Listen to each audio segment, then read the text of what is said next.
Good morning, everybody. Happy Sunday. Happy Sunday. What is the word? Oh, that shit's a little intense right there. I need to put that up higher is what I'm gonna do. It's a little too intense.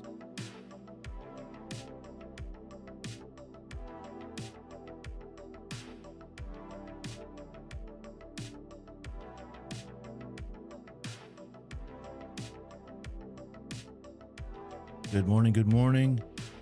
It's the word. Happy Sunday. TikTok is connected. YouTube is connected. Twitch is connected. What's going on, Twitch?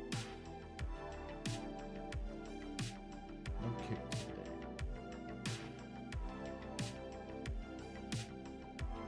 Good there.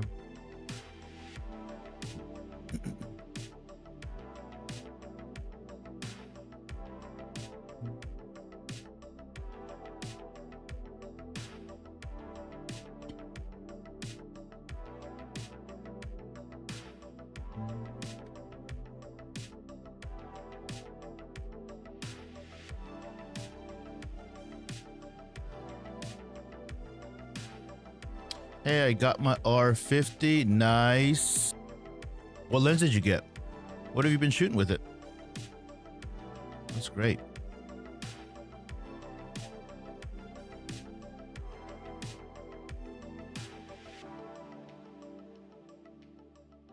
Yeah, that is great, dude. I will say with the 85 1.8, you have the R50 with the 85 1.8. What's the 85 1.8? That doesn't sound familiar. Is it an EF lens? It's the Mikey brand. Got it. Yeah, that's a bigger lens. Yeah, those are pretty big lenses. The 50 is small. Hey, which is better? A6000? If I had to choose between those, I'd probably go with the full frame, truthfully. Just bought the Canon R6 with 13K shutter count. Is that good? It's all right. What do you think about it? Starting early today, is it? Is it 7 a.m.? Jesus, I didn't realize how early it was. Yeah, I guess so. It's 7 a.m. my time. Jesus. When I saw the 6 at the first, I was like 6:50. I was like, oh my God.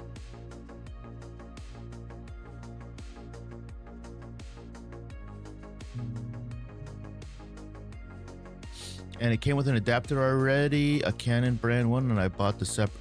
I had bought a separate one. Oh, so you have two adapters?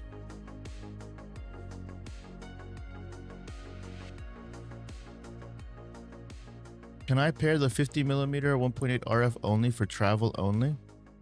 You can use your 50mm RF on your R6, yeah. For sure. Whenever you can and whenever you get a chance, check out some of the Sigma lenses, the Sigma RF lenses. Those are the ones that I would encourage you to buy first, just because they're really, really good and really affordable. They're very, very nice lenses.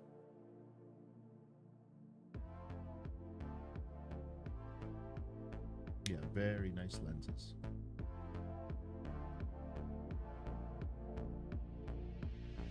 But if you have two lenses already, you should be good for a while. The 50 and the 85, they're a little punched in, but what kind of photography are you doing?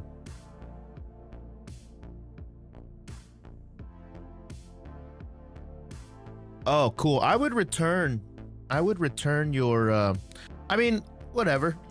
If you get it a second camera, you'll always have it for a second camera, but I would return it if I was you, if I didn't need it immediately. Yeah, I would sell it. Yeah.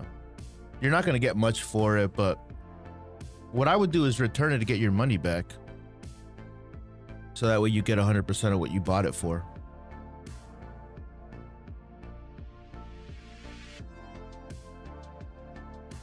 Oh, Oh, got it.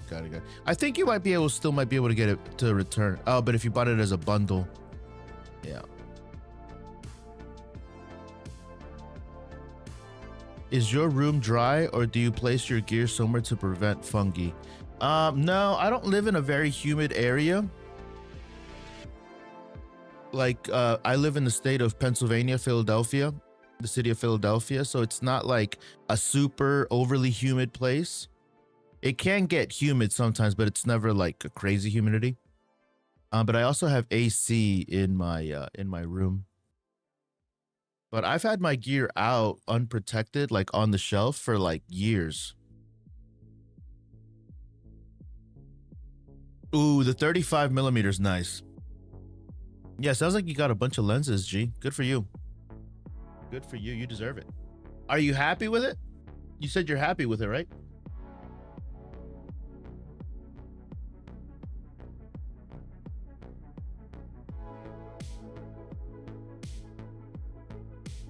Yeah, as long as you're happy with it and you're taking some killer photos, that's all that really matters, right?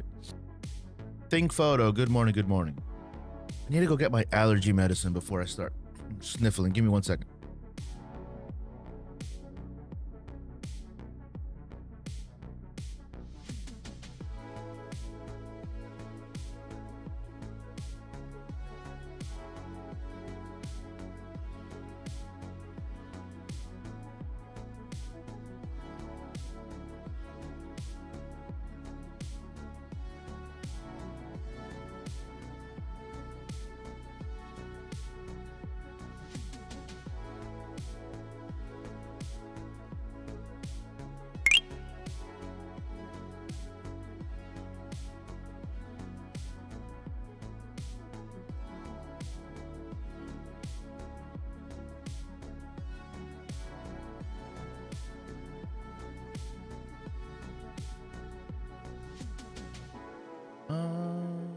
Let's see. Where I'm from, it's either just really damn hot or flooding. Jesus. What are you in, like Southeast Asia? We talking lenses. I love my 40 millimeters. Nice, a nice focal length. I like 35 and 50, right in between there. Anything in between there is nice to me. Is the Nikon D3400 a good starter camera? Any camera is a good starter camera as long as you're outside photographing, man. And I think lenses, you know, it's easy to think that cameras are what's more important, but in reality, what's more important are the lenses. I wanted to ask because I'm having a hard time figuring out my editing style. How did you start? I started by doing photographs every single day. Do you guys want to see the photos that I edited yesterday? I'll show you real quick. I'm going to be doing some editing today as well. I got paid to do a karate school, but I got some photos that I edited yesterday. And is anybody interested in that? Can I get some GGs in the chat?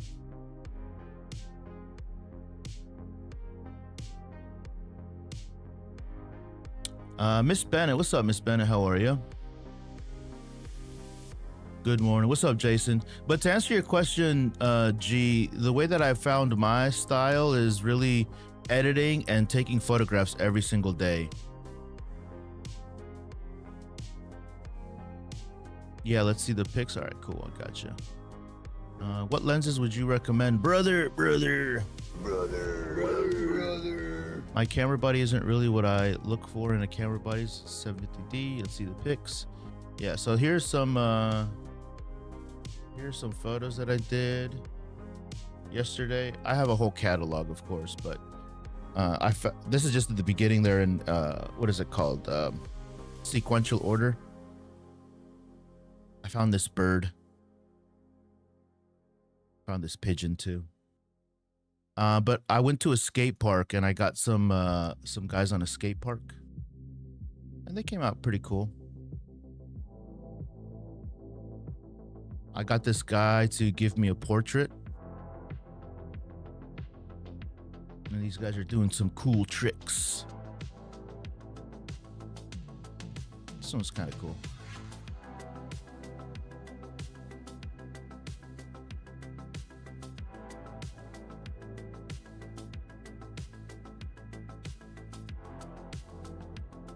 Look at this guy. This guy's cool too.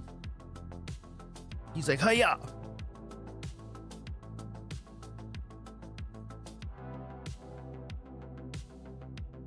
And then there was a young guy that gave me his portrait.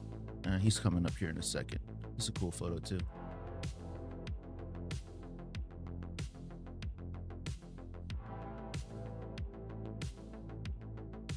Look at the determination.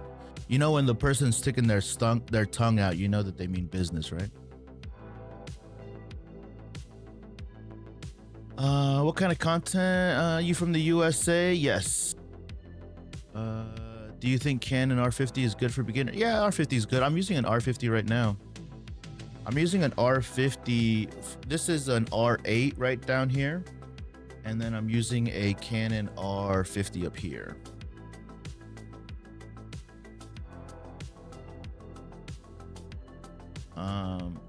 I like this picture a lot. Check out this picture, guys.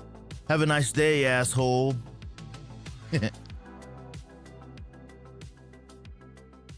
Any tips on nature photography? I like, when I do nature photography, I like wide lenses.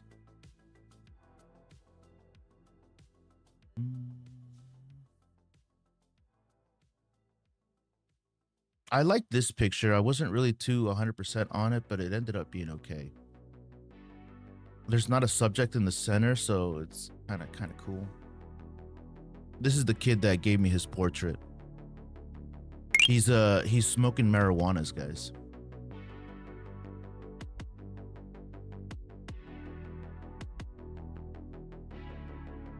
But yeah, he gave me his portrait right here. I wish there was like a good amount of smoke coming out of his cigarette. I could probably add that, like, you know, a cloud of smoke around him. That'd be kind of dope. But he gave me, I did it in black and white, and then he gave me his portrait here.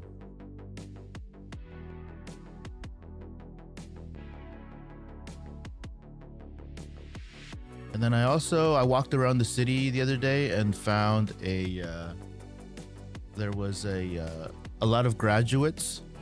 So there was a graduation. This one came out nice too.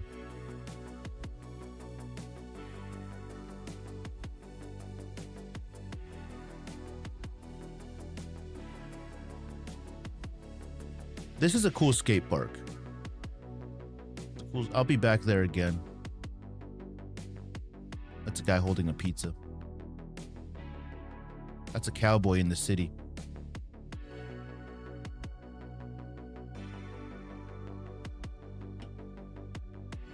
And then this young woman was having a tough time with her mom taking photos of the city. So I asked her if she wanted some photos. And she said, "Oh my God, yes." So I got her and her mom some photos. And I sent these photos off to the people that were there. They came out nice. And that's the mom right there. She didn't look like her mom. Like, she does look like her mom, and like, you know, granted, she does look older than her. But when I was there in person with her, like, obviously I could tell that she was her mom, like the way they were behaving. And I said, I walked up to her, the college graduate, and I said, "Hey, can I help you out with some photos? I'm a photographer." And I looked at mom right here immediately. I said, "Is that all right with you, mom?" And they both immediately started blushing, and I thought that I had fucked up. Because looking at them closer, like, they look very close in age. They don't look like mother and daughter. At least she looks very young, the mother does. Anyways, I sincerely thought I had fucked up. I was like, "Is that your sister?" And she said, "No, that's my mom." I'm like, all right. But they were pretty cool. And then I asked her for a portrait after. Yeah, very pretty. Very pretty photos, very pretty girl. Having a good moment, a good part of her life getting documented and photographed. Yeah, pretty decent. But I guess, this brought on like what my style is. When I first started photography, like back in the day, this was 6-7 years ago, what I used to do for real, is I used to go out every single day. I used to go out and photograph every day. So I took my camera with me everywhere. But the second part of that, part two, is that I would also edit every single day.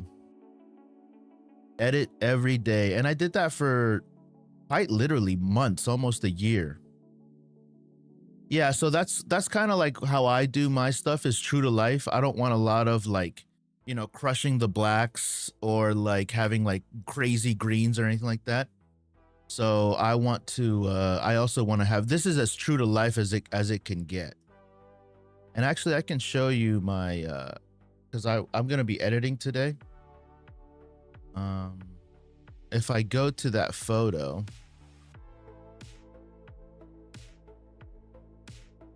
if I go to those photos, I can show you what the actual photo looks like compared to the edit. So like this is the photo, the original photo right here. And then I edited like this. So is it exactly true to life? Like this is straight out of camera. And what you can see here is that the highlights are blown out. The background back here is all white information. There's not a lot here, particularly up at the top. So I brought some of that back and made it you able to see the clouds. So that's the raw, and this is the edit. So a little bit more contrasty, and let's see if I can find another example. Here we go. This photo right here,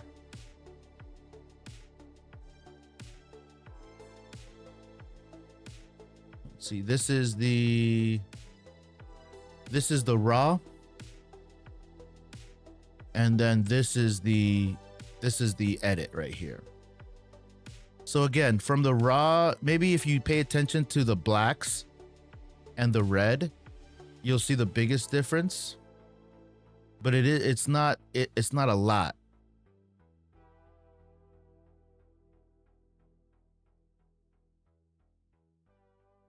So that's the raw. I mean, this is the edit, and this is the raw.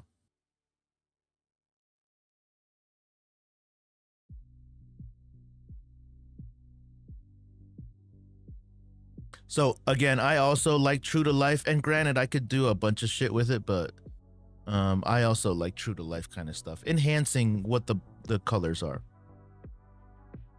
I try to expose properly, but what I do is I have a mist filter on my lens, and the mist filter blows out the highlights a little bit. And I like, if you edit in Lightroom, you get what's called a histogram. And the histogram, if you look at the picture right here, I don't know if you guys can see up close.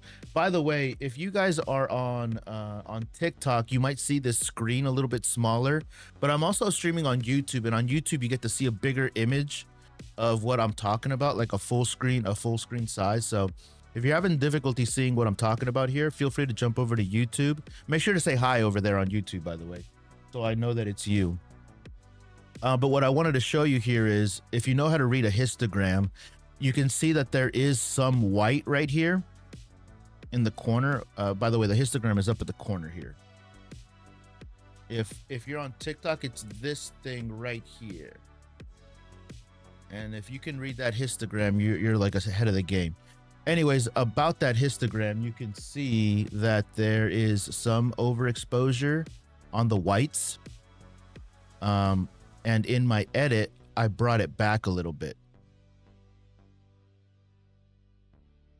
And that's what gives you that like glowy kind of look.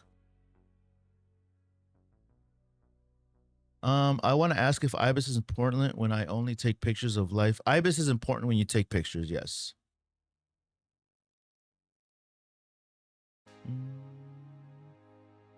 I just feel like it's boring if I only do true to life, but also hate my skies to be blown out. Just underexposed, exposed for the sky. Yeah, if you don't want your skies to be overexposed, what you need to do is expose for the sky.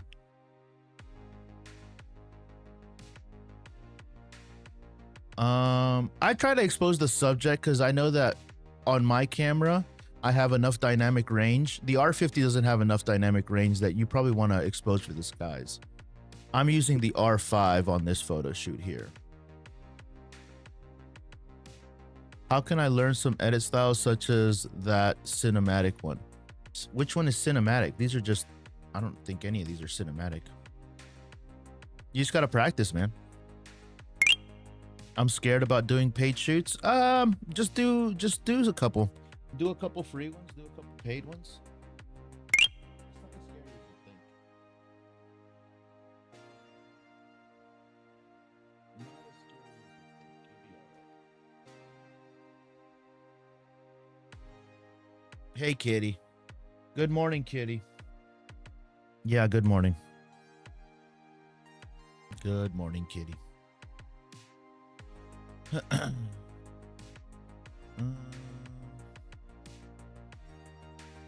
What is that software? This is like, hi, Kitty. Good morning. Oh, yeah, you want to flap over? Yeah, try exposing for the sky. When you expose for the sky, your subject is going to get really dark.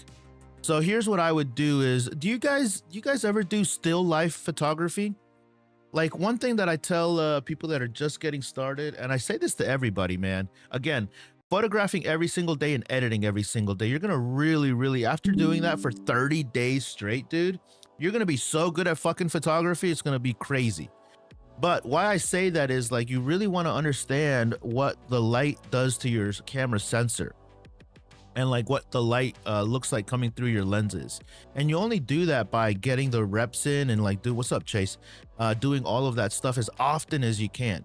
And the thinking is very simple, right? So imagine that you only go and photograph once a week, right? If you go photograph once a week, your skill is only going to get better once a week by like X amount of %, right? If we're on some sort of grading scale. Now imagine if you condensed all of that. So if you photograph and edit every single day for 30 days, it's going to take you 30 weeks to get better, to get the same level of improvement that you do in 1 month's time. And 30 weeks is what, a little over half a year?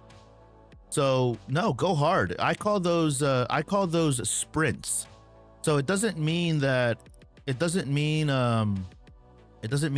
you can sustain that. Nobody can sustain photographing every single day for a year. I did it, but it's because I was serious about it. It doesn't mean that you guys aren't serious about it, but it's something for you guys to consider. It's very simple. It's a very simple, thing. Take your camera out with you every day, and make it a point to take your camera out of its camera bag for at least 30-40 minutes. I'm not saying go out and photograph and spend hours out there. No, dude, just whenever you have, like, you're sitting in the car or before you get in your car and start driving, take out your camera on the way. Think of it this way. Make it very simple for yourself, right? So, like, if before wherever you are and you're about to go to your car, before getting to your car, in between that time from your home or your work to your car, take the long way to get to your car while using your camera. Are you going to take pictures that are going to be winning awards? Fuck no, but you're practicing. You're practicing. I was thinking about OM system OM5, which is the micro four thirds sensor, has a bit of sensor is small. I've never used the OM system before. It's about the reps. It's literally about the reps, yo. I go weeks without touching my, yeah, so G, and I say this respectfully, right? You're not going to improve that way. You know, we don't get to complain about the progress we didn't see from the work that we didn't do. And not to say that you were complaining. Again, I'm saying this respectfully. Put in the work and put in the time. And you're going to see, like, I challenge everybody. And you know what? I might do like a 30-day email challenge. Where people sign up to and get automated emails from me where I tell you what to photograph every single day. I was thinking about doing something like that. It'll be free, of course, but basically what it'll look like is that you'll sign up, and then every day at like 5 p.m. your time or 8 a.m. your time, you'll get a little email from me. It's like today's challenge, 30-day challenge, today's subject is going to be flowers. Or today's challenge, there's going to be the number 3. So photograph something that symbolizes the number 3. And then I'll have a Discord group where you get to post the pictures that you think symbolize that day's challenge. And then we can look at each other's photos and give each other feedback and stuff like that. You know what I mean? Question. The extra batteries I got don't have the little case. What can I put them in? Gee, what I would do is I would buy, do I have one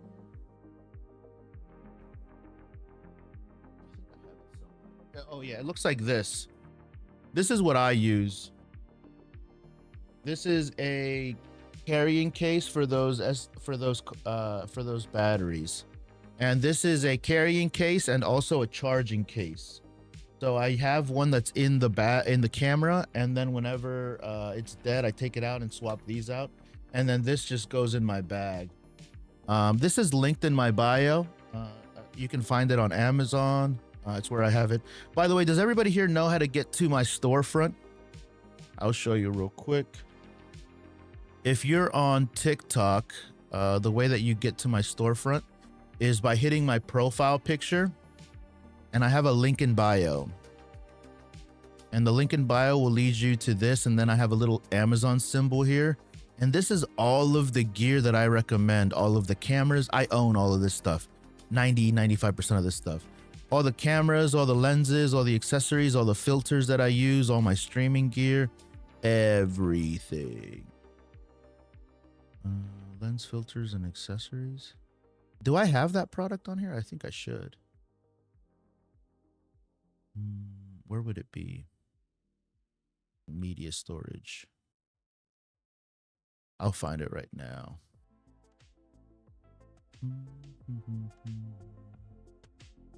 Mics and audio. Canon RF TV video.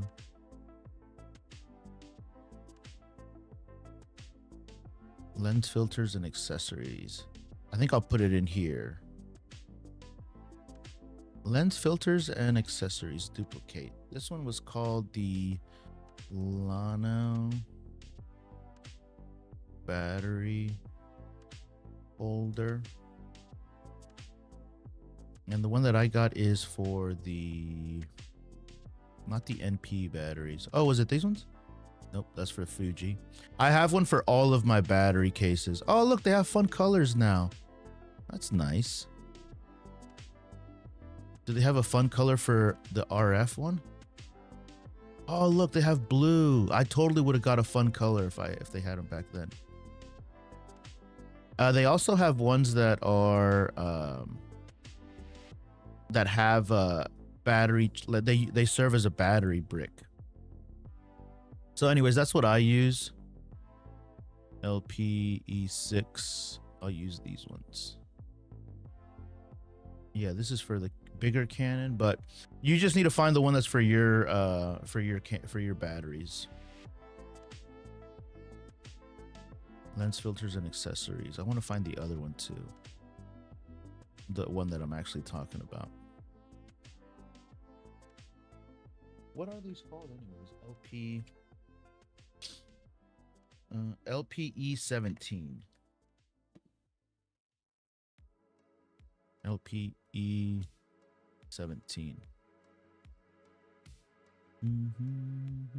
Oh, here we go. Perfect. Yeah, this one. Add to list.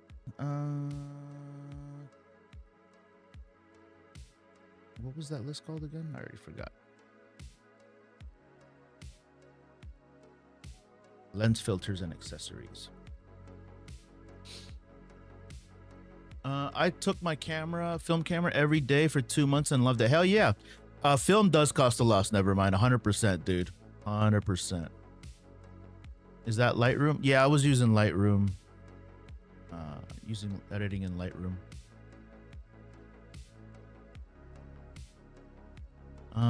Ooh, I like the way you said that.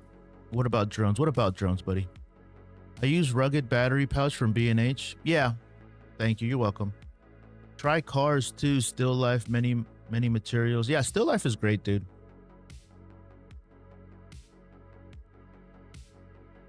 Oh my god, they have a pink case, but it's not. They probably do. Yeah, I saw the pink one too. I was like, fuck, the pink one looks cool. Fuji gets all the fun stuff, dude. I'm not gonna lie to you. I would have bought the pink one myself too. Also, I don't really like third-party batteries, but I do like third-party chargers.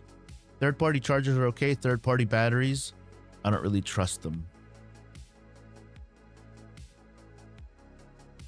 But yeah, this brand I've been working with, they sent me a bunch of stuff as well, so I've been working with them for a while.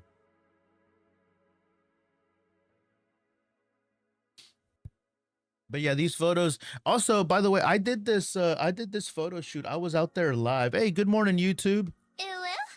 How you guys doing? YouTube's in the house this morning. 6 people over there. Twitch. They made some updates to Twitch and Kick recently. Haven't really seen any improvements in my stuff. It's so cute. Oh my god. Yeah, it is nice. I would have gotten the green one just for fun.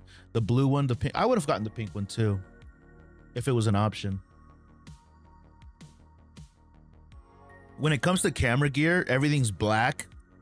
And like anytime I see something that's a fun color, I always get it because it's uncommon, you know? It's like how they have you shoot a reflective ball in classes, but yeah, exactly. Exactly, Trevor. So take that idea, right, and try to shoot something that's complicated. Still life is another way to practice. So if you guys don't know what still life photography is, I mean, you can Google it and try to see what you can find for yourself, but still life photography at home is super easy. It's easy enough that there's no pressure. You know what I mean? So you can take like when I was practicing still life photography, I was photographing watch faces. Again, not the most interesting subjects in the world or anything like that, but it's still a challenge to try to get it right. And you get to practice your setting. Like, for real, guys, like if you guys look at my Instagram, by the way, if you guys don't follow my Instagram, please do so.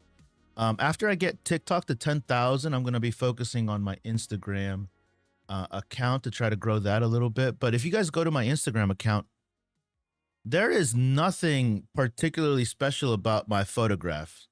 Like my photograph stuff is like super duper simple. You know, I'm going out, I'm photographing the world as I see it. R50 skins. those are kind of cool if you want to personalize it and stuff. I don't like adding skins to my cameras because I don't want them to like overheat.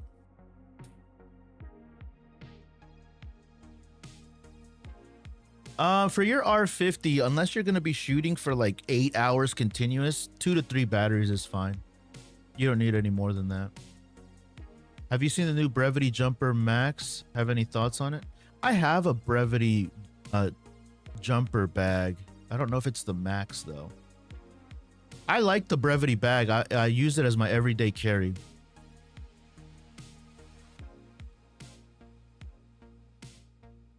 Photograph anything, Trevor.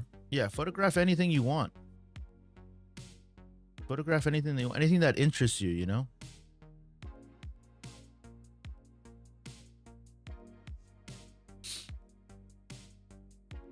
Yeah, photograph whatever you want. You know, my favorite kind of photography, I did this 2-3 weekends ago, and I went out on Friday to do some photographs, but I photograph anything that I see that I think is like pretty. I try to look for beautiful people, men, women.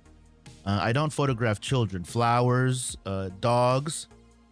I try to find compositions in photographs. Again, are these photographs going to win any awards or anything like that? Probably not, but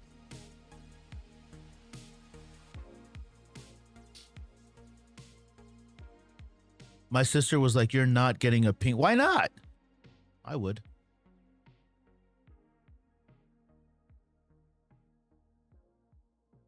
I caught this guy anytime somebody locks eyes with my lens, I photograph them too. Opens from the back. Oh, nice. Nice. I did like the Chase. To answer your question, I did like the Brevity bag. The one that I have is this one. They sent me this one. This is the Brevity Jumper Large. They sent me this one, and I love it. I love it because it fits. I have a huge work laptop, and it fits my big laptop, which was a plus. And it looks like a non-backpack, like a non-camera bag. So whenever I want to travel light, I use this one. And Brevity sent me this one, so I'm going to use it. But yeah, again, my photographs aren't anything like super duper special, you know? But I go out every single day to photograph. Or I did for a while.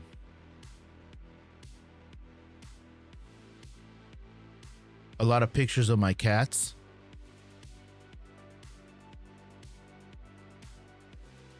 A lot of birds. Yeah, concerts are cool too. Concerts not an easy place to photograph either.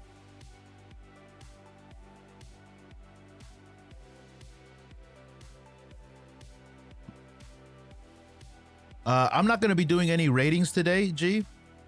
I'm actually what I was planning on doing is doing some editing. I thought I seen Caleb Hammer for a minute. Yeah, that's funny. Caleb Martillo. But I guess that's pretty much it for this right here.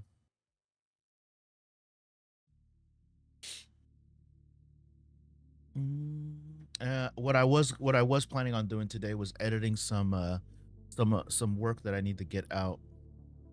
I got hired to do some social media pictures for a karate school, so I need to get on that. And that's actually what you guys are gonna see me do right meow.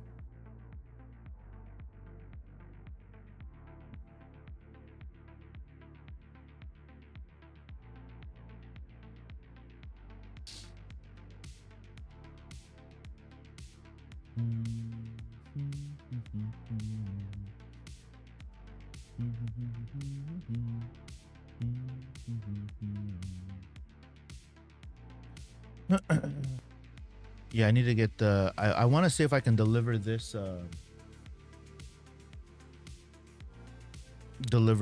Set today.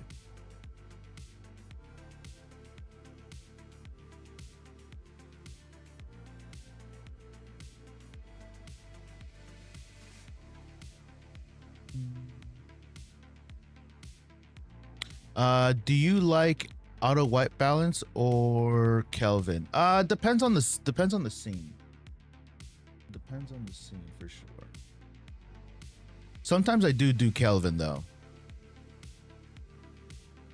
Copy. All right. So this karate school doesn't have a social media presence. So I reached out to them, or they reached out to me actually, to see if I could come in for a mommy and me class. And I got a chance to photograph them, and I'm just going to deliver them some edited photos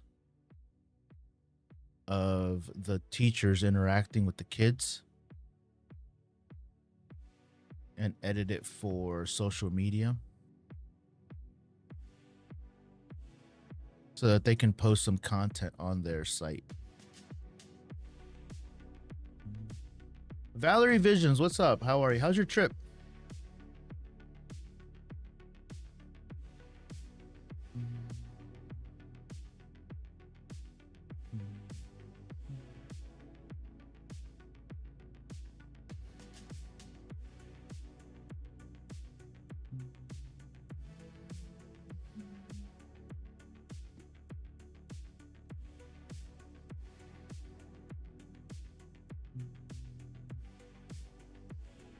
And what I'm doing here really is looking, this is the actual school right here, West Philadelphia Taekwondo, I think it's called.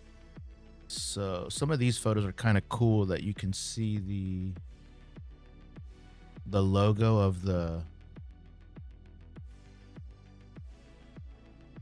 of the school.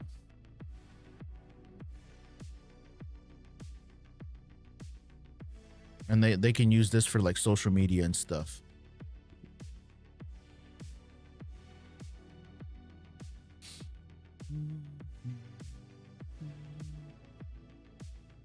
And then I just go through them, add my preset that I like, and rate them. And I like looking through every single photo just to see what options I have.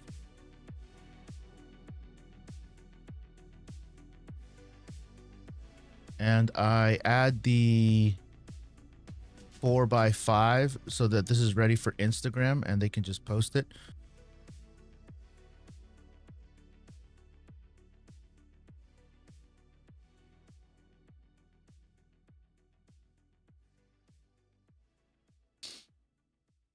Antonio, what's up, y'all?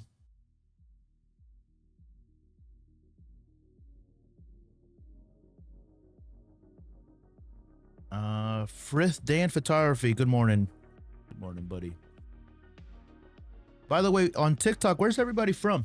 Actually, on YouTube, where's everybody from? I am in Philadelphia, the city of brotherly love. Oh, this is a cool photo with the sun down here at the bottom.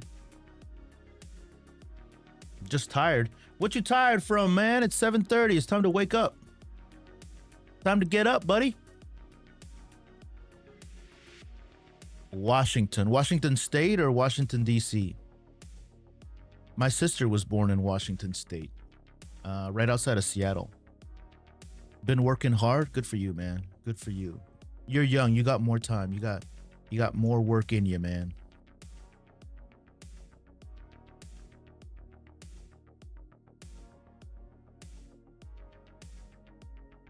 I did really like this opportunity right here, by the way. I think I might have mentioned this to you guys the other day.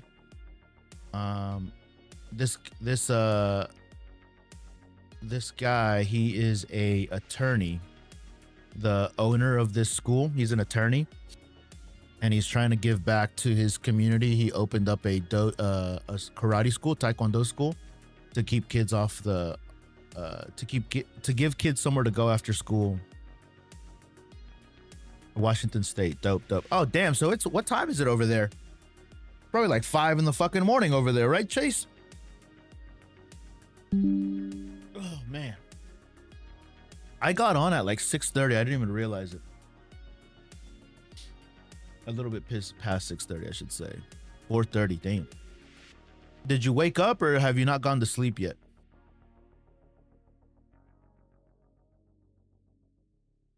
YouTube is doing pretty good too. Good morning, YouTube. Yeah, LOL. Yes, graveyard. Oh, got it. I used to do what would you call it? I used to do a first shift, but our first shift started at 3 in the morning. 4 in the morning. It was 4 in the morning. That shit was early, bro. I only did that for a couple months. It was pretty tough.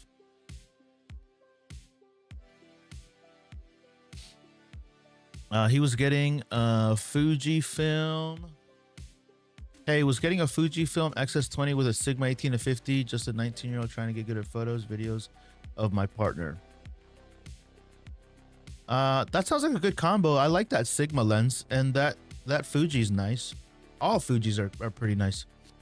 This is a good picture of mommy and me, right?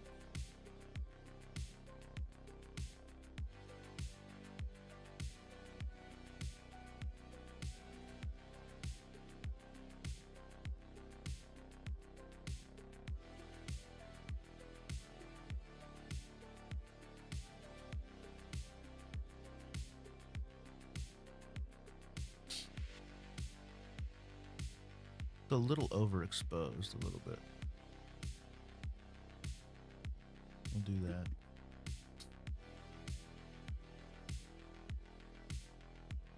I'm awake. I slept good.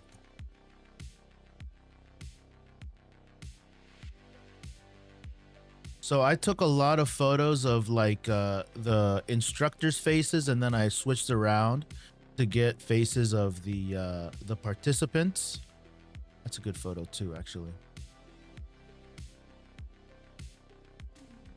And again, when I'm doing these kinds of photos, guys, like you have to keep in mind like who the audience is, right? So the audience here is going to be one, the karate school owner, and people that are potentially going to be looking for participating. I was about to run a YouTube ad last night. They suck and said only between 800 and 400 views. I wouldn't run an ad unless you have. Do you have an offer, Antonio? Ads are only for people that when you have an offer, dude. I wouldn't waste your, unless you have an offer and it's solid and you have organic proof behind it. I run ads, by the way. Not for my business, but for the businesses that pay me. And doing blind ads are a waste of money if you don't have an offer and a tested offer. So you're unless you have a tested offer, and I'm talking months of data, it's not really a good use of your money.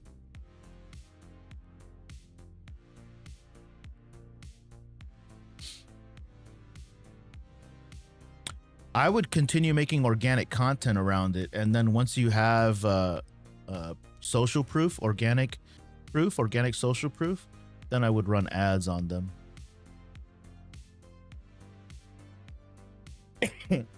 TikTok is pretty affordable though. I would try testing TikTok ads. And set them to like $1 a day for 30 days, $30, and see how it performs. But again, only after you've have organic data. That's how that shit works.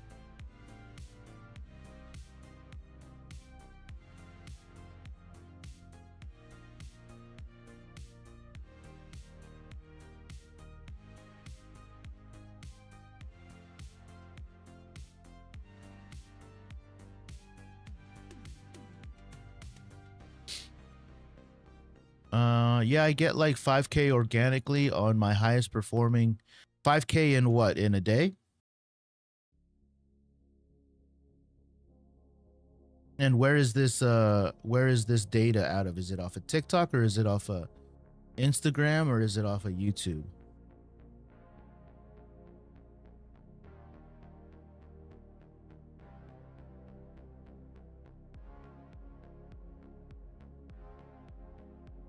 Yeah, no, but is it for that actual, like, the content about the beats? Again, if you want to waste your money, it's your money. But this is, you need some social proof unless you have it already. But ads are a good way to waste your money if you don't know what the fuck's going on.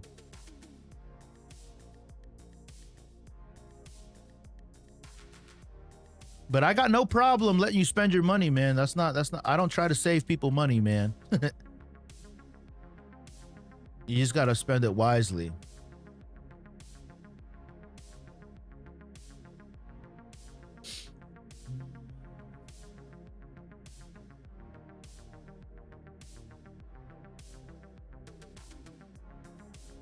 Which video of yours has 5,000 views on it?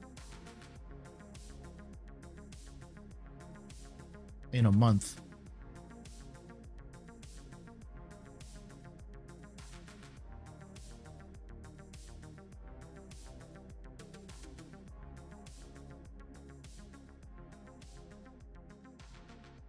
Send them to me. I want to see them.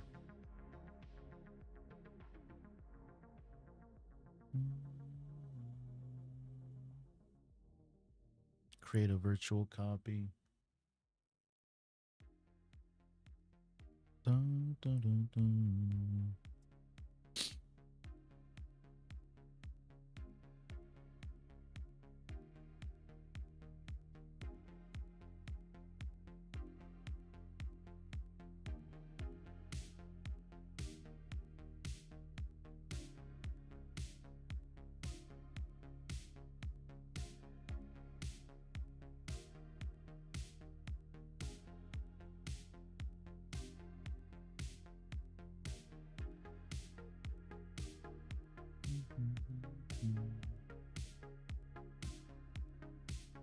This older woman right here, She knew what the hell was going on. I think she had a black belt. She was hitting those bags really, really hard, and she had really good form.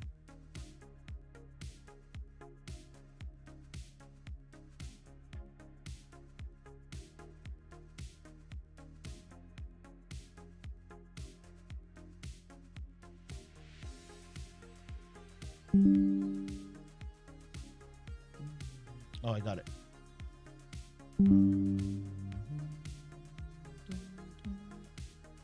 Oops, hold on. I'll check them out later today, Antonio. But yeah, bro, if you're confident in your offer, man, then put some dollars behind it. Don't be scared. Don't be scared.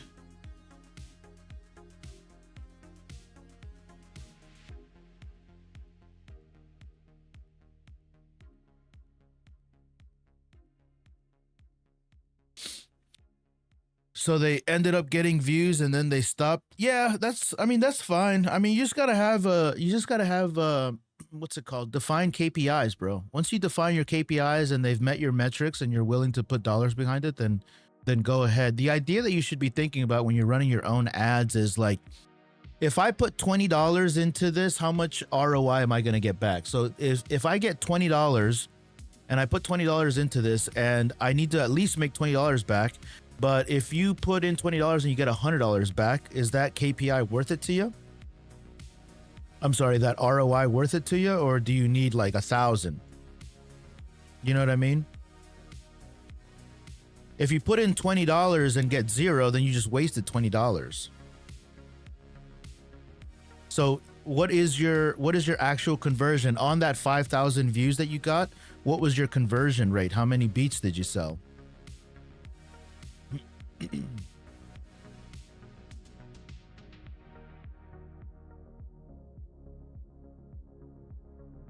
Because if you have a high conversion, shit, imagine that you had a machine, this big giant industrial machine that every time that you put $100 into it, it gave you $1,000 back. You would be running that machine non-fucking stop, right? Until it stopped working. But imagine you put $100 into this machine every single time and it gave you back $20. You'd be like, this machine sucks. Right?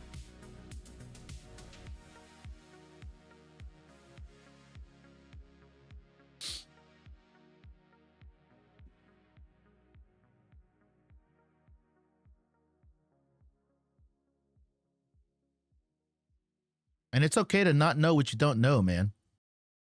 It's okay to not know what you don't know. This isn't a thing about flexing or anything like that. If your shit isn't optimized and you don't know what the fuck's going on, then spend some more time, man. But what I would do is I would do $1 a day on TikTok. That's probably where I would spend some money. $1 a day on TikTok for 30 days. Spend $30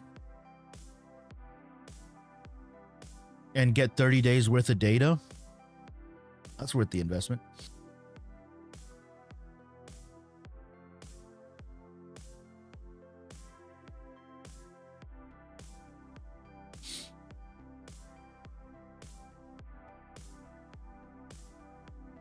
Yeah, but what's your conversion on those?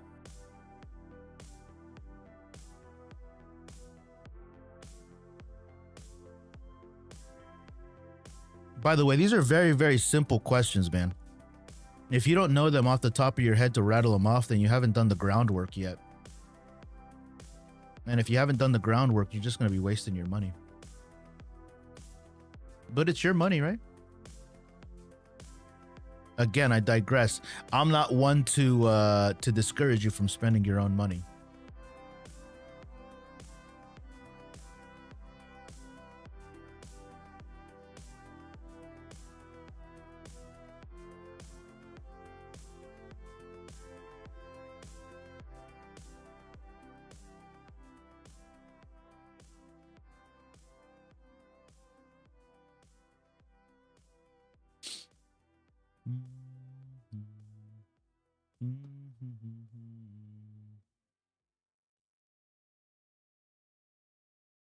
I don't know the specifics. You need to know the specifics. If not, you're gonna get your lunch eaten.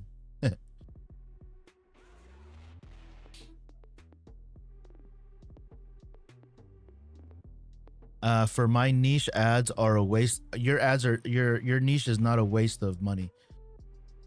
Ads are super valuable.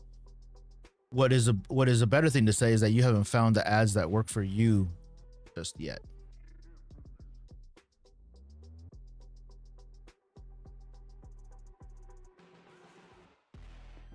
Just because things don't work for you and the niche that you're trying to produce doesn't mean that you can say an overarching this is a waste of time.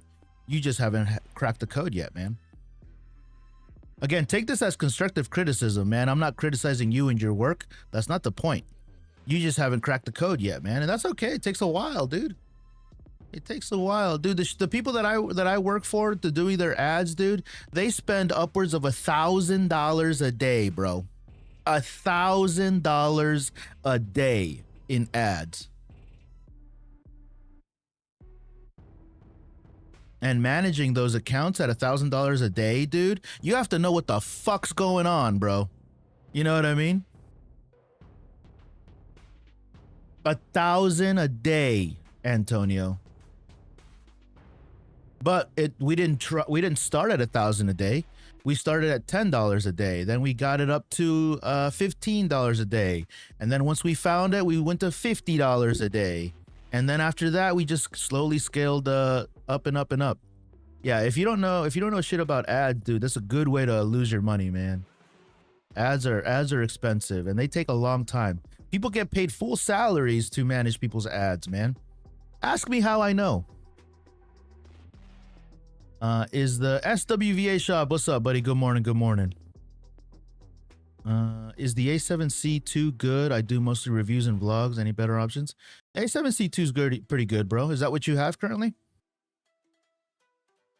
It might be a little overkill for what you got, for what you're doing, but it's a proper camera, bro. No, I'm looking to get it. Yeah, the A7C2 is solid, very, very good. I think it's a miniature A7 IV. I would be focused on like a nice lens for the uses that you're doing. No, I'm looking to get it. Okay, got it. Well, my conversion rate for my own music was 32 for this last song drop, Ordinary Organically. No, so what I'm asking you about, Antonio, is like on the stuff that you have to sell, so your beats, the conversion rate is going to be like how many people viewed your video versus how many people went down your sales funnel and completed a purchase. So if you got 5,000 views and 100 people bought your product, you take the, what is it, 5,000 divided by 100 or 100 divided by 5,000, and that'll give you your conversion rate. So you need people, in order for people to convert, you need them to complete an action. And in your case, if you want to sell beats, the conversion is going to be how many sales you made, how many people you converted. What people do when they don't have a product to sell is that they lead them to a landing page and then consider that a conversion or a web form submission or an email sign up or just something that they completed, right? Yeah, they have the same sensor. Yeah, the A7C2 is like a miniaturized, a miniature A7 IV. Truthfully, I mean, I would prefer the A7 IV if you can afford it, but the other one is pretty nice. The A7C2 is definitely nice. I don't have a funnel for each beat. I have 25 beats out, so I'm not sure hit how to set it up for each one. No, just on your video. So like when people buy your, so how does somebody buy, imagine I want to buy a beat.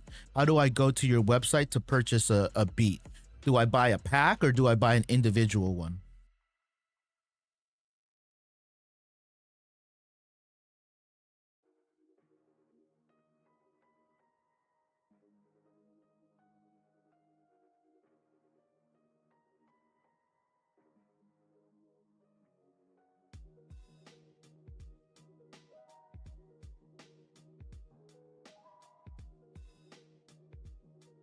Bionto, what's up, man? Good looking shots as you. Thank you, Chester.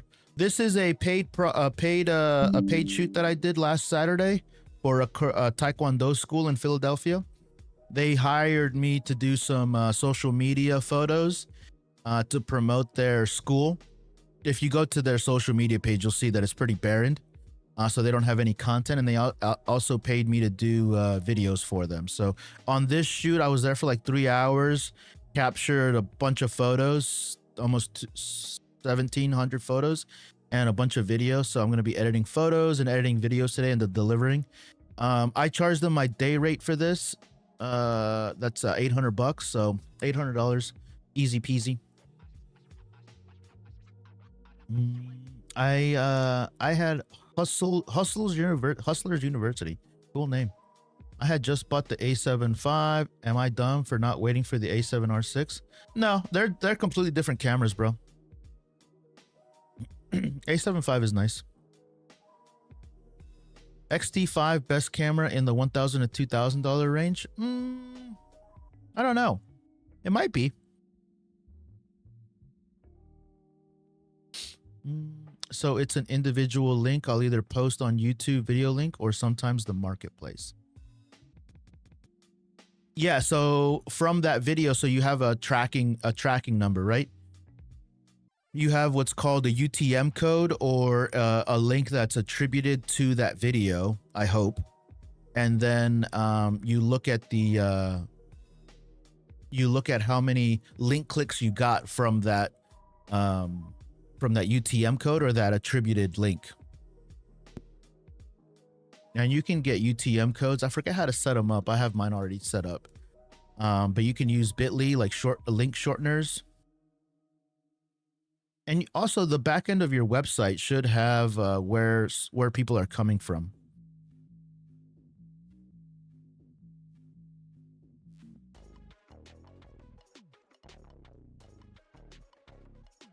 Yeah, so on the website where you complete a sale, you should have how many where people are coming from. That should be on the back end of your website. Vlogs 2, if you know what I mean. Body autofocus 2. Nice, man. I did a gig last week as well. I think it's going to be about 15-ish. Nice, dude. Yeah, to Sony A7R6 already released. The specs are okay. The A7R6? The A7R6 is a great camera, dude. $4,500 though. It's expensive. But that's like a different kind of camera, dude. That's like a professional camera. I'll look into that. Been more focused on my own music, but yeah, my website does tell me stuff. Gotta look. Yeah, bro. If you get into ads, bro, you gotta have all these numbers top of mind, dude. If not, you're just pissing away cash. And if you're cool with that, then you're cool with it, right? But if you don't have these numbers already solidified, like you should know them like the back of your hand. That one didn't work. I think my flash speed wasn't right.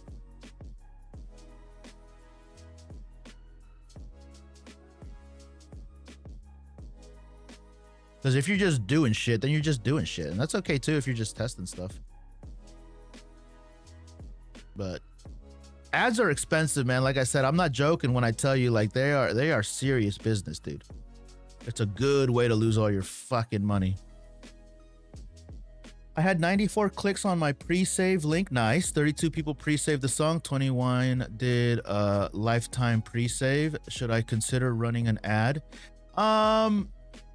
Is this on YouTube? I mean, what is your defined conversion? Like, is your conversion that you want them people to sign up to your pre-save, or do you want them to complete a purchase? TikToks. All right, Antonio. So listen to me, buddy. You're all over the place. You're all over the place. You're chasing multiple rabbits. First you mentioned YouTube, then now you're mentioning TikTok, then you said you hadn't done TikTok. I would ask you to narrow your focus and narrow your conversion information and your data from one vertical. Either it's going to be TikTok or it's going to be YouTube. And I would deep dive into that to see from the back end of your website where these links are actually coming from. Yeah, so you're all over the place. You're all over the place. If you're I'm still talking about beats because that's what I think we're talking about. And if we're talking about a bunch of different shit, this conversation is not very useful because we're all over the place, right? Got to narrow your focus. The R6V also good. Finally have the Canon V series, which is good for budget C50. Yeah, the C50 is good. The R6V, all these cameras are great, Fianto. Nah, fuck the beats. LOL, this advice would help me more for my... Again, bro, chasing too many rabbits, man. Chasing too many rabbits, buddy. Narrow your focus, man. Narrow your focus. You know, I'm not saying to only do one thing, but it just doesn't work that way, man. Narrow your fucking focus. Respectfully, Antonio.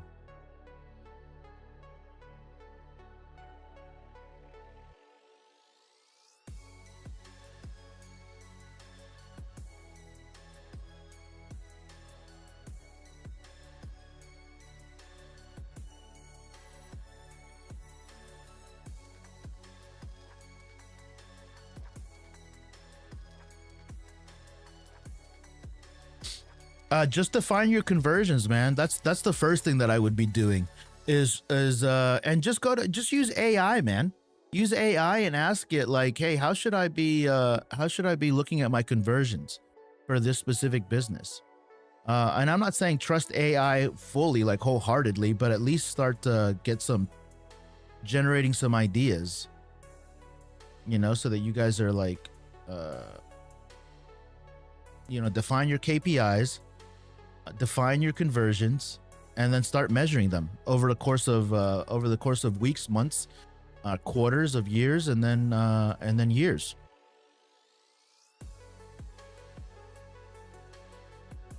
It's hard to narrow. You're making an excuse, bro. You're making an excuse, man.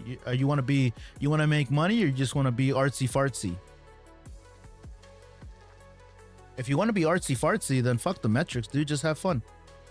If you wanna run a successful music business, then that's different. It's not hard to measure and to narrow your focus, dude. You just gotta have discipline.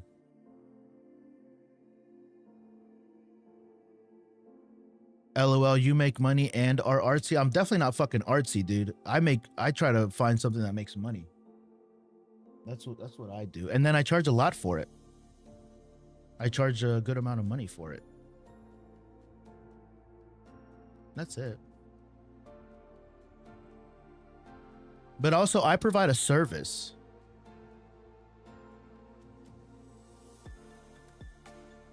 And having a service to sell is different. My service just has to do with providing a creative service. You know what I mean? It's a little different. It doesn't mean that you can't do it. It's just different.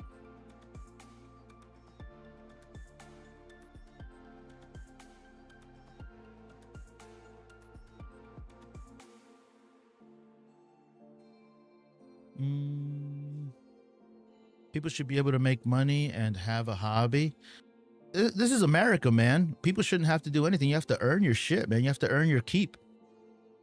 We're not entitled to anything, dude.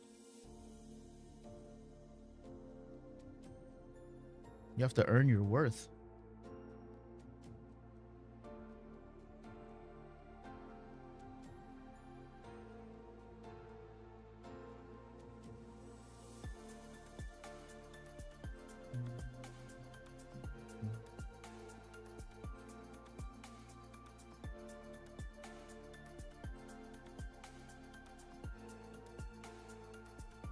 This is a good mommy and me photo right here.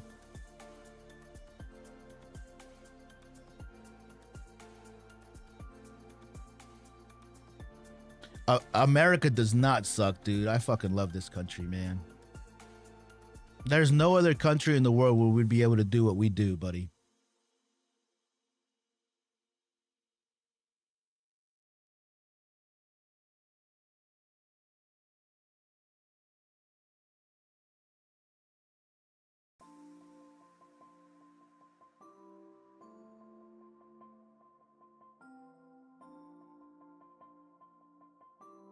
Australia, Canada, and UK, absolutely not, buddy. Absolutely not. Not like you can do it here, man. Not like you can do it here.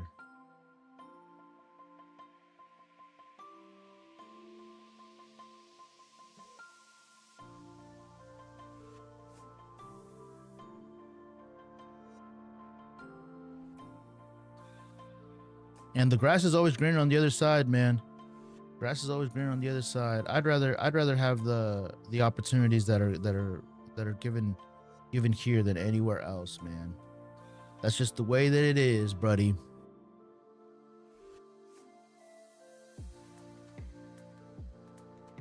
Hiya!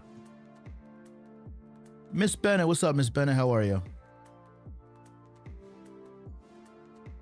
What cam and lens do you use for TikTok stream? This is a Canon R8 that I'm using right now.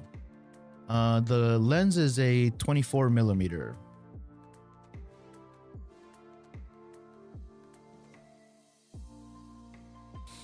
Grass is way greener. Where's your side of the world?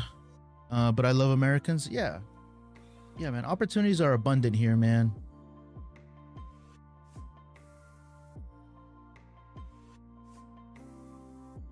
We're living the American dream right now, man. At least I am. It's all about perspective, dude. There's no other country in the world where I would be able to do what the fuck I can do right here. Yeah, you rich. Yeah, well, I make money, dude. I make money, man. I put in the work.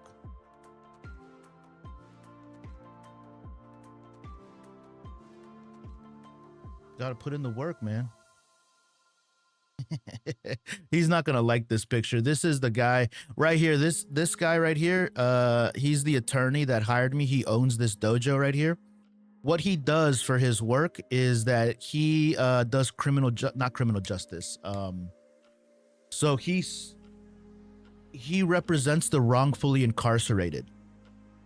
His last case that he won like 47 or 27. It might have been $27 million for a young man that was incarcerated for like 30 years, wrongfully incarcerated. And he just opened up this dojo, and that's how I met him, because we're well, I'm still super young, so I'm on my own. Yeah, man. Just don't complain too much along the way, buddy. I'm telling you, man, you're not a victim, dude. We're blessed to have this opportunity, man. You're blessed to have a talent. You're blessed to have a grandpa that can support your dreams. You're blessed, bro. You're blessed to have skills, talent, to be creative, to have freedom of expression. It's a blessing.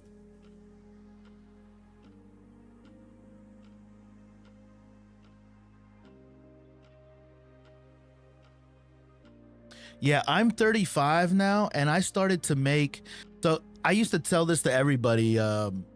Once you get to like 70,000 USD, 70, 75, 80,000, the world starts to look a little different to you. Like if you're a single person and you have an income of around 70 to 75, 80,000, the world going to the grocery store feels different. Putting money in your savings account, investing, all of that shit starts to happen once you have like 70, 75, 80. And like what I tell young people that haven't gotten to that metric yet of their earning their income through a W-2 is like, do everything that you fucking can to get to that point.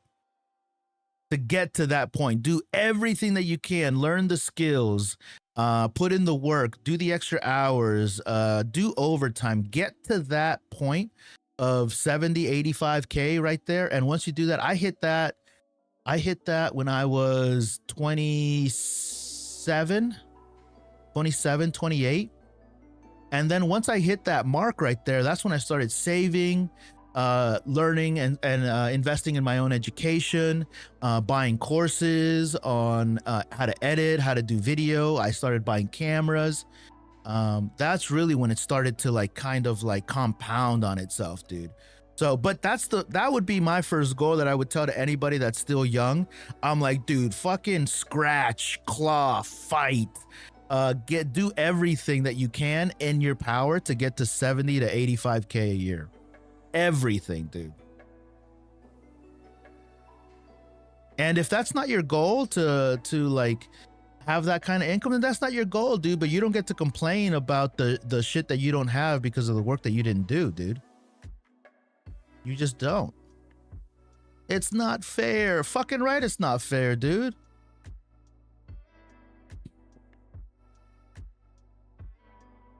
Most people can't reach that much. I think people can reach that income, dude.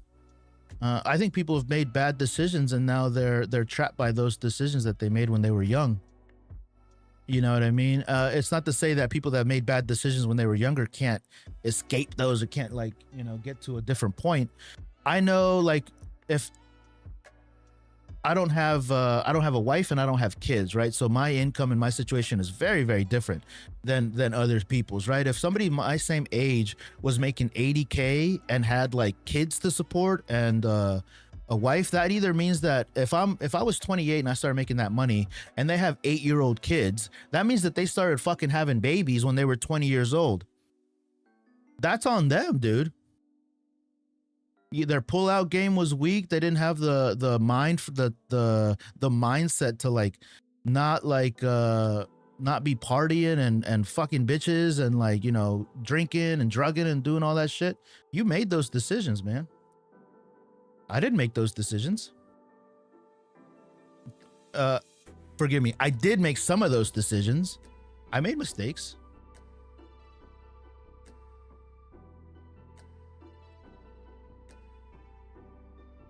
Yeah, it's a big bird. It's a blessing. Having kids and having a family, that's a blessing in of its own. But people choose to have families. You know what I mean? They choose to have families, and if they don't choose to have families, they indirectly chose to have families by not wearing protection and being out and drinking and being with the wrong crowd and doing drugs and all kinds of shit. That's on them, man.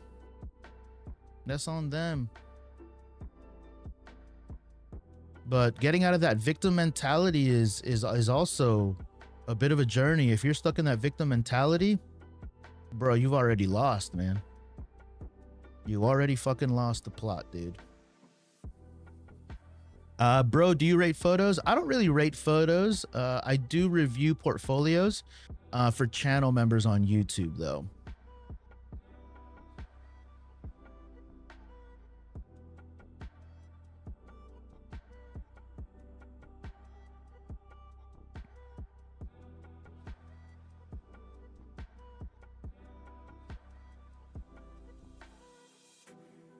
Kind of like this photo. Let me see if I can square this up a little bit.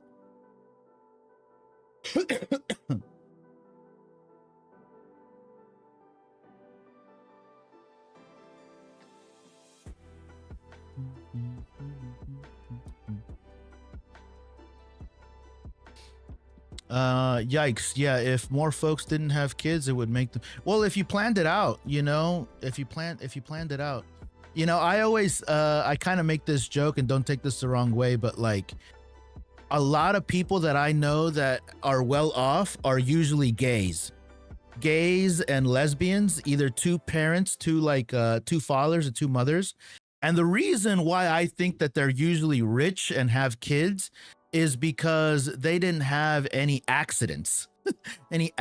Right? So like when they started a family, they probably, it's very likely all the richer folks that I've met are usually homosexuals, because they've planned it out. The gays, they've planned out their life. Either they have their career set up already, or they've planned out their stuff, right? They don't have accidents, right? Those are the ones that I see. Like, those are the guys that are driving the Range Rovers, the nice Yukons, you know, the nice trucks. And they have a nice little family because they adopted, or they did, but they planned it out, right? And that's not exclusive to the gays, but I have a couple of friends that I went to school with, for high school with, and like they didn't start having kids until they were 28, and both of them had their master's degrees. But they planned it out, and then once they got to 28, 29, she started to have some challenges getting pregnant, but they planned it out. They said, okay, this is the plan, you know, and now they have two beautiful, a little boy, a little girl, and they make each of them make over six figures. So their household is like over $250,000.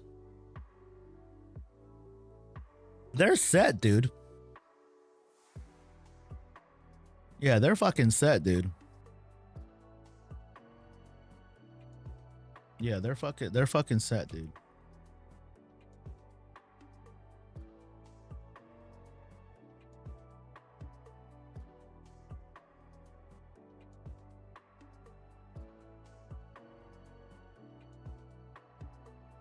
And people that you know that consider themselves victims, man, they're not gonna make it, dude, because their attention is focused on something else.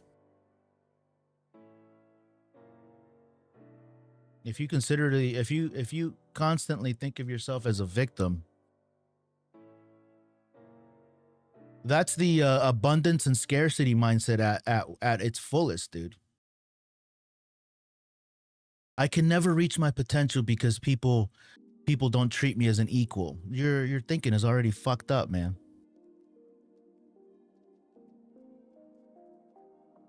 Yeah, and you can't tell yourself that you have an abundance mindset and think that you're a victim at the same time. Like, that's not how that shit works, dude. You only say shit when it's convenient, right? Get off your ass and get to work is what I tell people. Shit's hard, dude. Shit's hard. It's not supposed to be easy, man. Hey, kitty.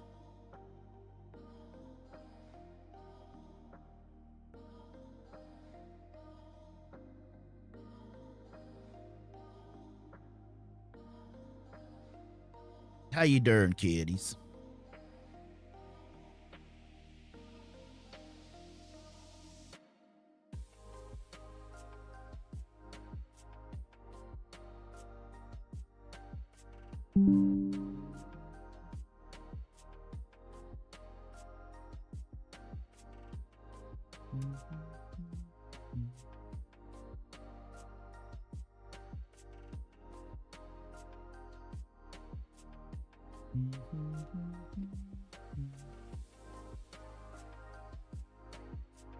People don't realize being underestimated. Nobody's underestimating you, man. Only you. Nobody gives a fuck, dude. Nobody gives a fuck, dude. Everybody's too preoccupied with themselves, man. The only people that are underestimating you are people that know you, and people that know you aren't going to I can tell you that, you know, I'm blessed to have like a super supportive family. Super supportive, dude. But I was a it just took a while, dude. It took a while, and they support me just by cheering me on, you know. But in terms of, is my family gonna pay for my my life? No, dude. They have their own lives to worry about.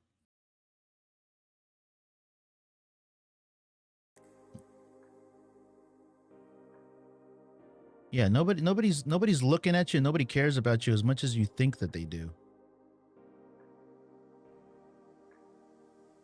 It's just not the way that it works, dude. People are too preoccupied with their own shit.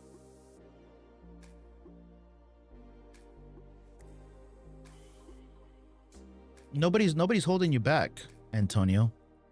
Nobody's saying like, I hope he fails. Nobody's saying that, dude. It's all in your imagination, man.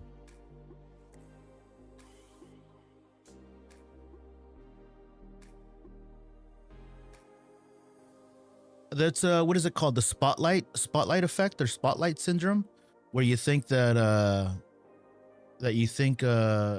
people are really like looking for your demise. That's not the way shit works, dude. That's not the real world.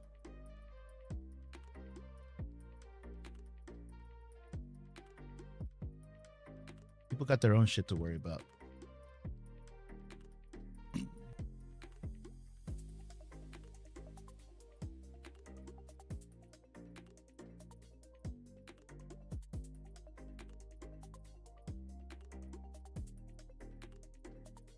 I wish she was smiling right here.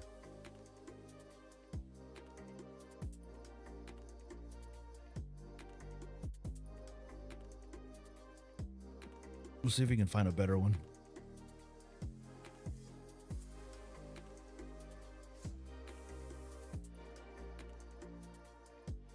Hiya.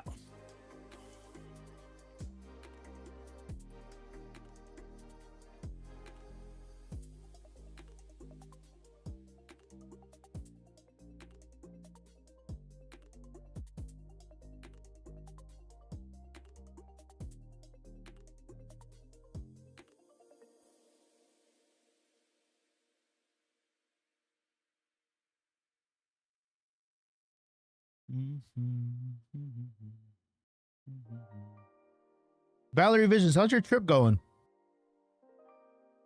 You said you were visiting your son. How's he doing?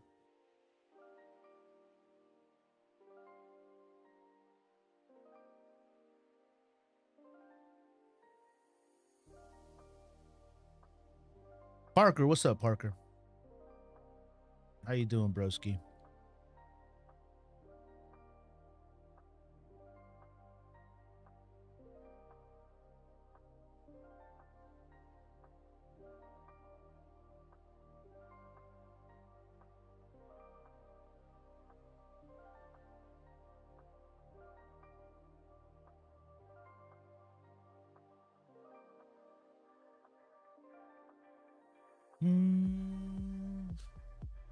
I'm doing good. What do you shoot mostly? Right now I'm doing anything that pays.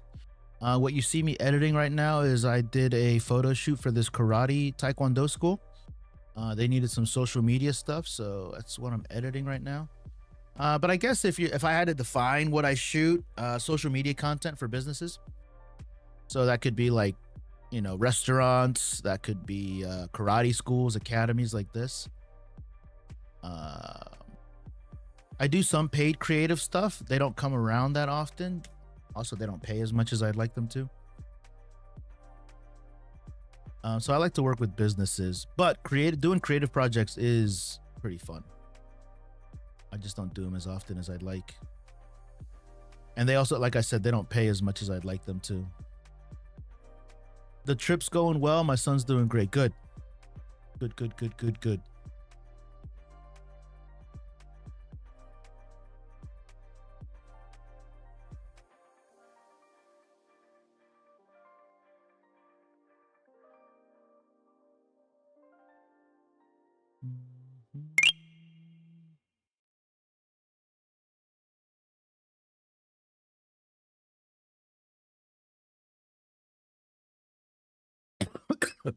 Excuse me.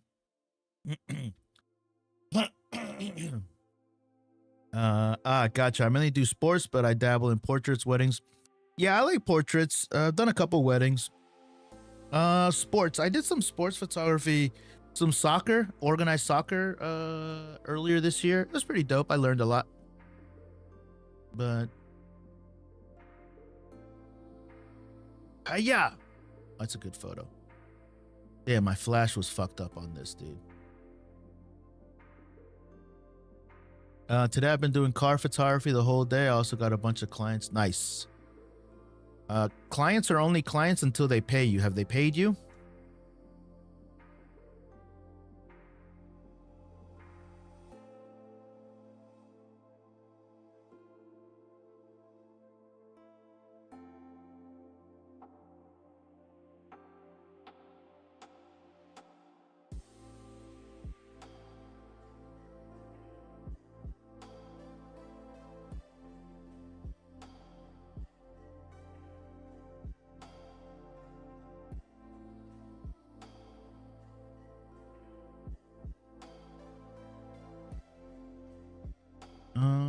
Last big sports thing I photographed was the March Madness games in my city earlier this year. Oh, Parker, I have I probably, obviously I'm not gonna go, but I live in Philadelphia, and we have the World Cup is coming to town, so it's gonna be pretty exciting time to get some portraits of people. Yeah, my flash was fucked up on all this shit right here, dude. I wish I had paid more attention to this.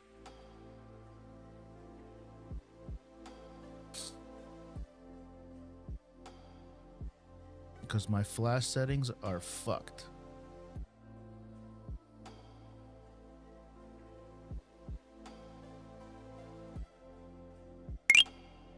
We can recover some of these photos though.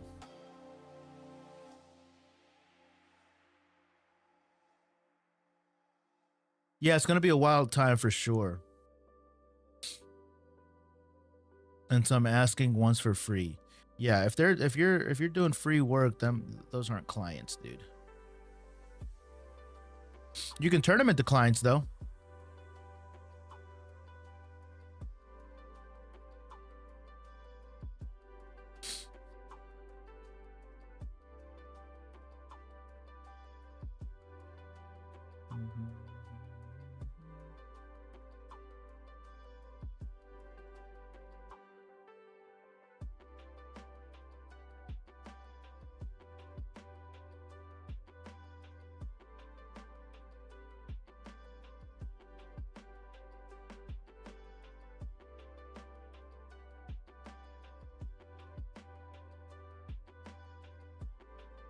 They also asking for their workings together, paying per month or event.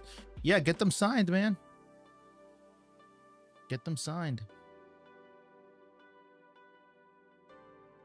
The thing with car people, my experience is that they usually don't have a lot of money to spend on photography and creative work. They spend all their money on cars.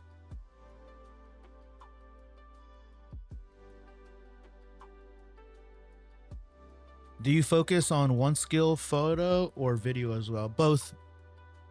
I consider myself a content creator, doing both photo and video.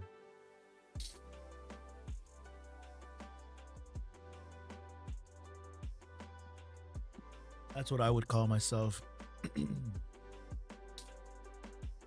But yeah, the World Cup is going to be pretty crazy. There's also the spring for something for the Philly game, for baseball is going to be here. I forget what it's called. There's a big baseball thing, the All-Star game, I think, is during that time. So there's a bunch of stuff happening in Philly. But anyways, it'll just be good opportunities to get some photos of some people. That's good. Where did you learn it? YouTube University, some courses, a bunch of courses that I took. But just practice. Hiya! These photos came out a little bit noisier than I like, but I can save them. I can save them.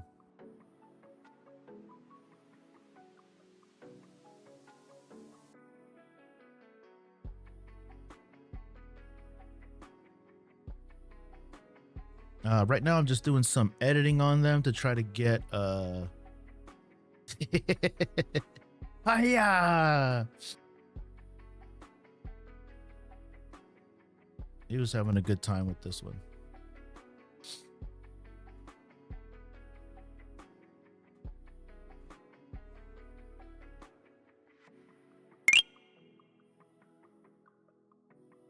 Oh, okay. Thanks a lot for the information. I'm learning a little bit. Yeah, YouTube is great, dude. YouTube is good for sure. One of them also have a luxury cars, and they told me they want to collaborate. A lot of people want to collaborate, man. A lot of people want to collaborate. There's a lot of talk, dude. There's a lot of talk. Until you actually get paid, it's all talk, dude.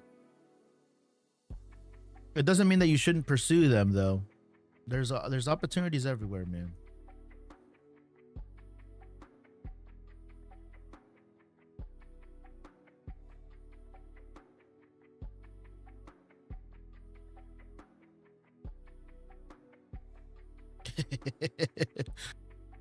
Let's see. That's actually a good picture.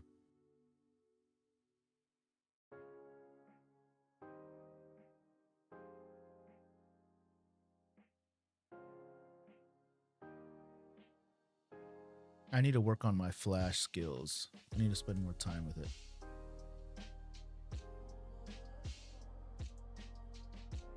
Shutter speed for sure.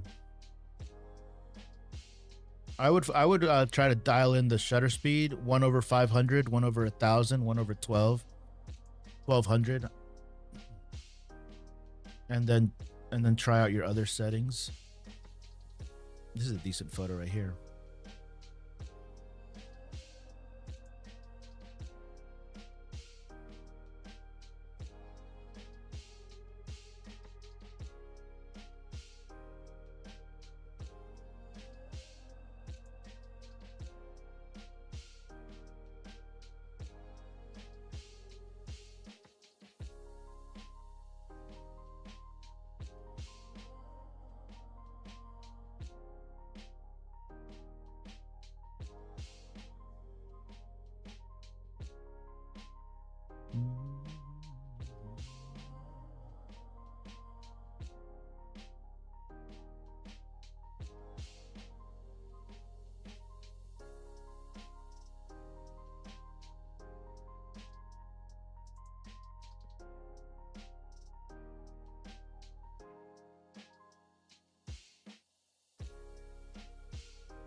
Julia, hello.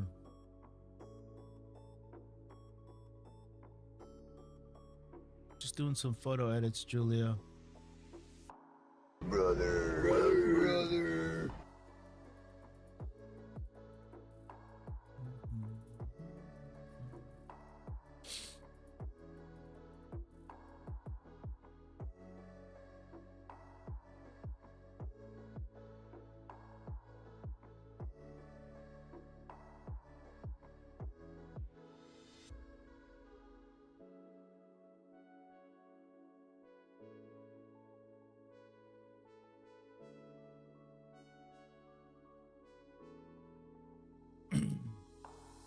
How was your photograph? You said you were photographing yesterday or the day before? How'd that go?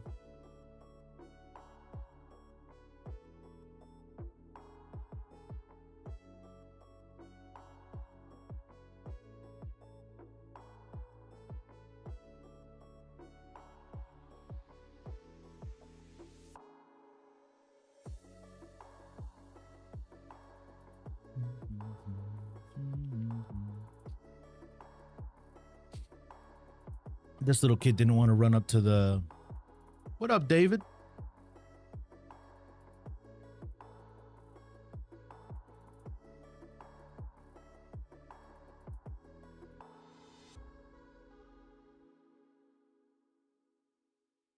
Nice. Nice. The skateboarding pictures on my Instagram did really well.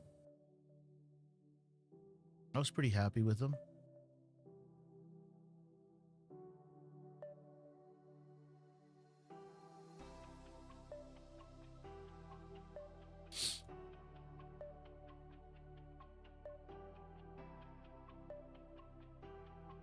Uploading and editing tonight, nice.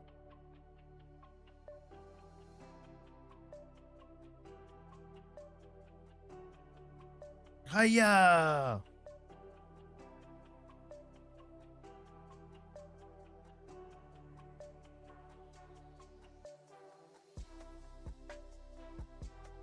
Oh, that's a good photo right here. Look at this one.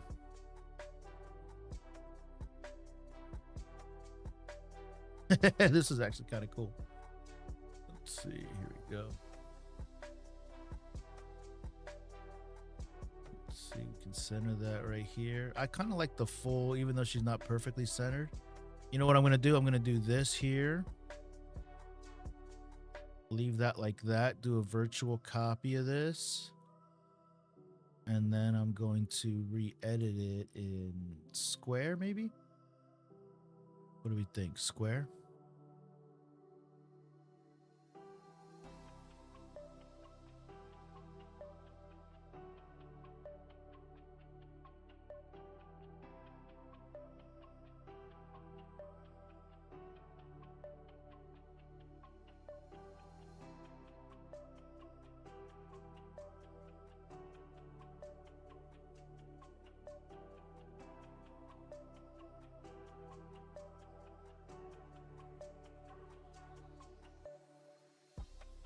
Kind of cool.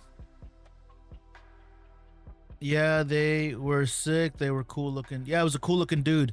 Cool looking dude smoking marijuanas. Yeah, definitely cool looking dude.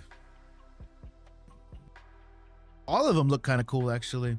I'm going to go back there. Maybe Thursday. No, not Thursday. Wednesday. My flash sync was off. This was a paid gig? Yeah, a paid gig. Karate school. They needed content for their social media and they don't have anything. So this was like a mommy and me event for Mother's Day. So they just wanted content. So he owns this school and just needs content for social media.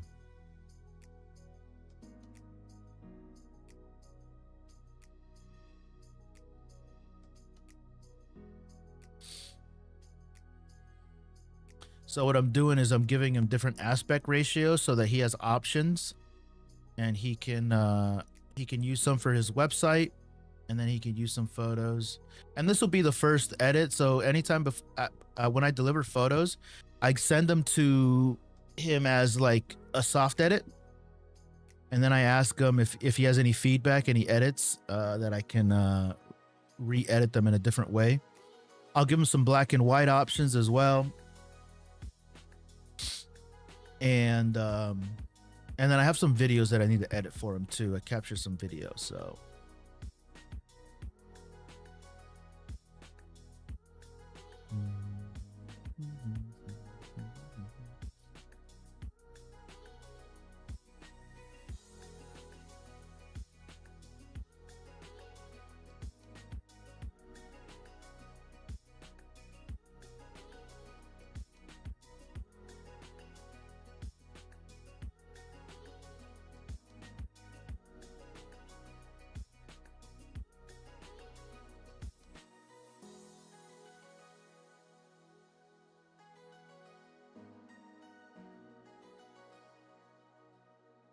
Hiya!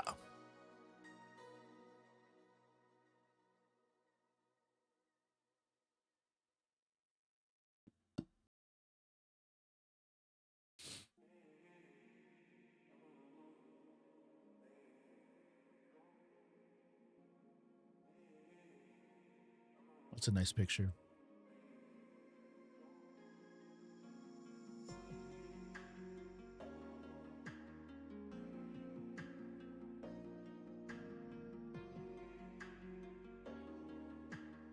So again, when I say this every time that I'm doing these kind of edits, is like, you know, you think about who the audience is for these photos, right? So who is paying you for this? In this case, it's the owner of the dojo, of the school. So what is the purpose of these photos, right? The purpose of these photos is so that he could put on social media, so that he could have content to share with people that hopefully sign up for his stuff. So right here, this photo, everybody in the photo, you know, is smiling. He's giving everybody hi-yas. This young girl right here, this child, she's having a good time participating in whatever this activity is. Everybody's clapping. So it's like indicative that, hey, this is a cool environment that I can take my kids to and pay to have them get some lessons. Like, how did you come up with the name TMV? I just made it up. I literally just made it up.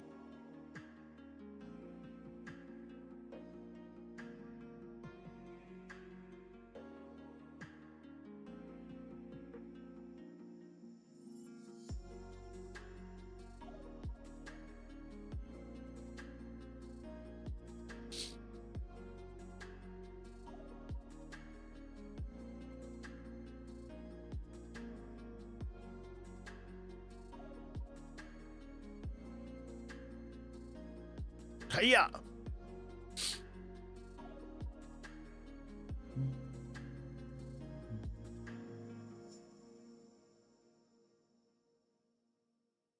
What camera is used for this shot? For these photos here? I'm using a Canon R5 Mark II for this, but I fucked up my flash. I'm not very good with a flash, and I needed to use a flash in this. Also, I was late. I wasn't late to the shoot. I was like 5 minutes early. I was supposed to be there at 10, got there at 9:55. And that was totally my fault. I fucked up. It was farther away than I had thought it was, and I got stuck in traffic. Again, my fault. I take full responsibility for it, but I was planning on getting there like 20-30 minutes early, like I always do to all my shoots, because I need to get there to test out my gear and get my settings dialed in for the environment that I'm in. Anyways, because people started showing up, what I should have done is taken some more time, gotten there early, taken some more time. Okay, so here's this. I was supposed to get there at 10 p.m. and it was a 35-minute drive. I left my house at 9 a.m., but I didn't get there until 9:55. Anyways, all of that is all my fault, but I didn't lock in my sync settings for my flash, so my flash was not working properly. But I'll be able to deliver some photos. I'll be able to deliver some photos and some video. The video, I think, came out nice. Uh, but yeah, I always try to get there early, man. I try to get there early, and this time it just didn't work out in my favor.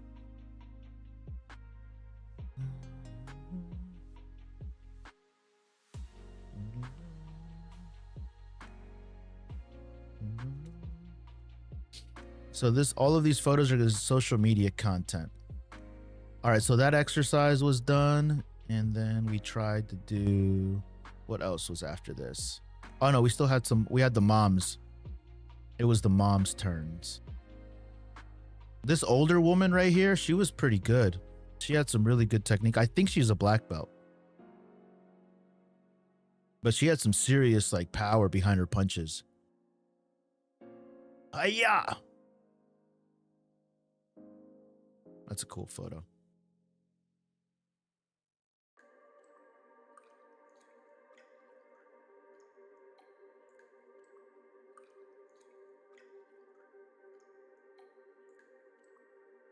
This is a cool photo because we have all of the black belts here. This guy's a black belt, black belt, black belt, black belt. I think she was a black belt too. But it has them all like in the same frame. Kind of a cool photo. Not gonna lie.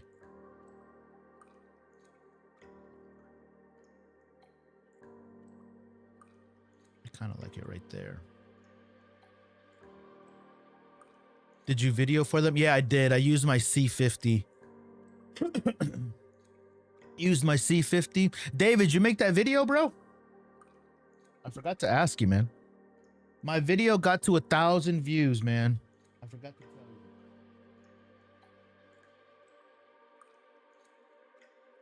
tell you. I wanted to check the metrics this morning. So that video was 15, 17 minutes long.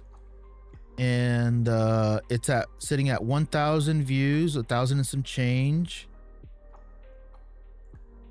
A great click-through rate, 6% click-through rate, 1.1 thousand views, 70 hours of view time. That view time is crazy, dude.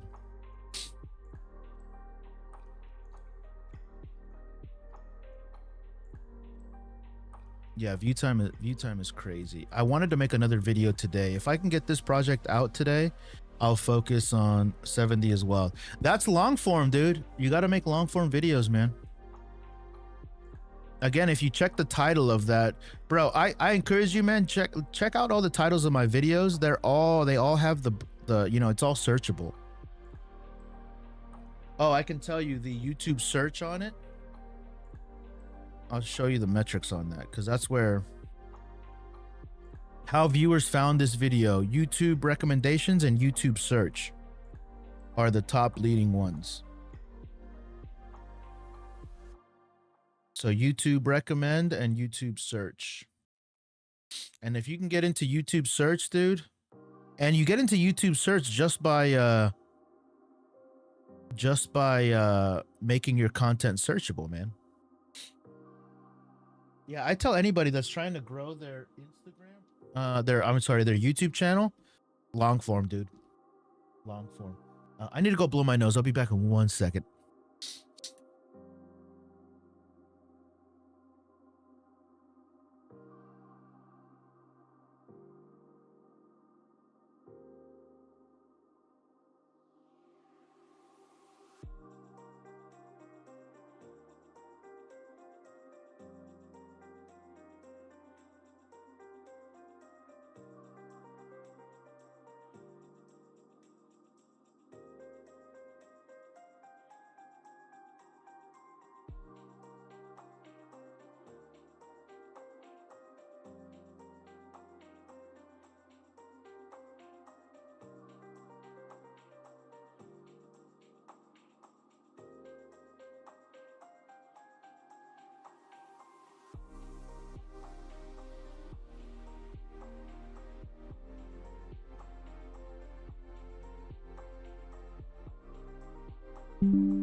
Oh yeah, David, you definitely should, bro.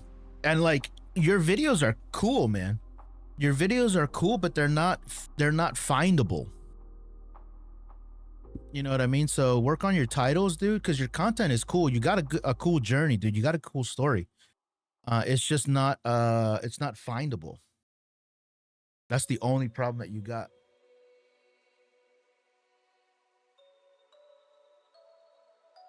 I remember, I think I've mentioned this before, like when people start YouTube, they want to make it all about themselves, and then you start writing titles for your own videos that only make sense to you. They're like the 5 reasons why I procrastinate, or how I discovered myself. And I'm like, I'm like, dude, that's not gonna, nobody's searching for how you procrastinate. Like, that's a cool topic, right? Like, that's a cool topic, it's fine or whatever, but it's a shitty title. You know, the way that that video, if you want to create that video, do create that video, but the title is what's bad, not the idea or the video itself. But it's like, you know, if you want to make a video about yourself and why you think you procrastinate, you want to title it as in a way that somebody will actively search it. You know what I mean? It's not that those titles do work if you have a big following, but regardless, you need to think of them. You need to think in a way of somebody, because YouTube is essentially a search engine, man. It's so think of your title and title your videos in such a way that a person will search it, and how Google will index your video.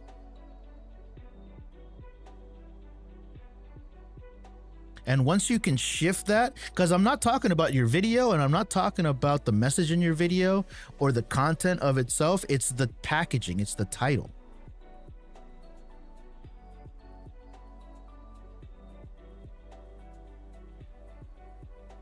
Something like how to stop procrastinating. Yeah, exactly. Exactly. How to stop procrastinating, or listicles. Like the top 3 these are the 3 steps that I did to get my first paying client. How to get a paying client, how I got my first paying client. You know what I mean? Like how to get a paying client, how to get paid as a videographer. And then if you include something like a product that you use in the video, like the Canon R50V, it's like how to get a paid client using the Canon R50V. Bro, I would go back and I would retitle the video that you just made, the recent one. Something like that, just go back and retitle your videos and add Canon R50V to it in there somewhere. Make it make sense. And you're going to see your videos climb, dude. Funnily enough, I randomly made a separate channel just for random clicks I get at events, and then someone in it randomly found it. Yeah. Giving Hawk, what kind of content do you make, bro?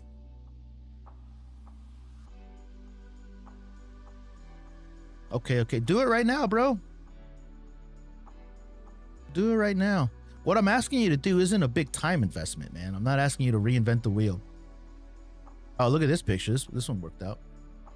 Yeah.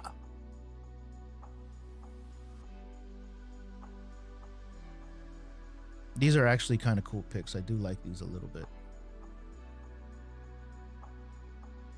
Because the black belts are all right here, right? So that everybody can see that everybody's a black belt.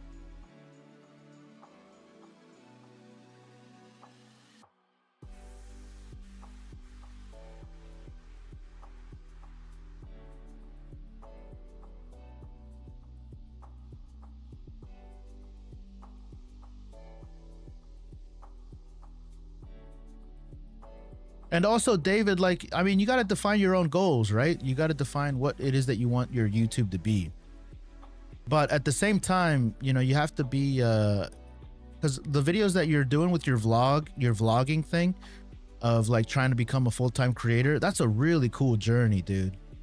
And people are definitely want to follow you for that journey because they have a purpose, right? You have a purpose, a goal. But your content is not searchable. That's it, man. I don't mean to beat a dead horse, but I think you understand what I'm saying. Oh shit.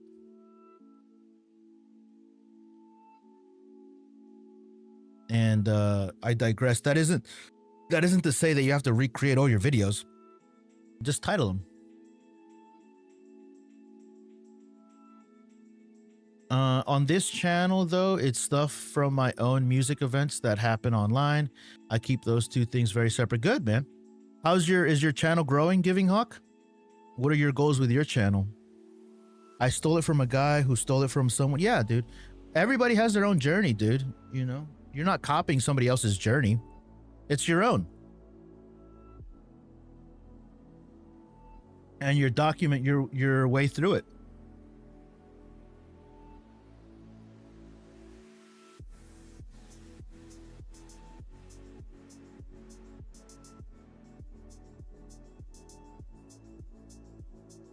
Hiya! These are all cool photos. I do like this little exercise here. Also, you know, I can use this for like potentially part of my portfolio for if another dojo or another school reaches out to me, I can show them this. It's like, yeah, I've done this kind of photo. So not only do I have proof that I've done this kind of work, but now if I get another opportunity to do like maybe a ballet studio, maybe a dance studio, maybe another martial arts studio, maybe a boxing academy, I'll have the experience to know what kind of photos look good and work good on social media. Everything's a learning opportunity, man. Everything's a learning opportunity if you look at it through that lens. Everything can be a learning opportunity, you know?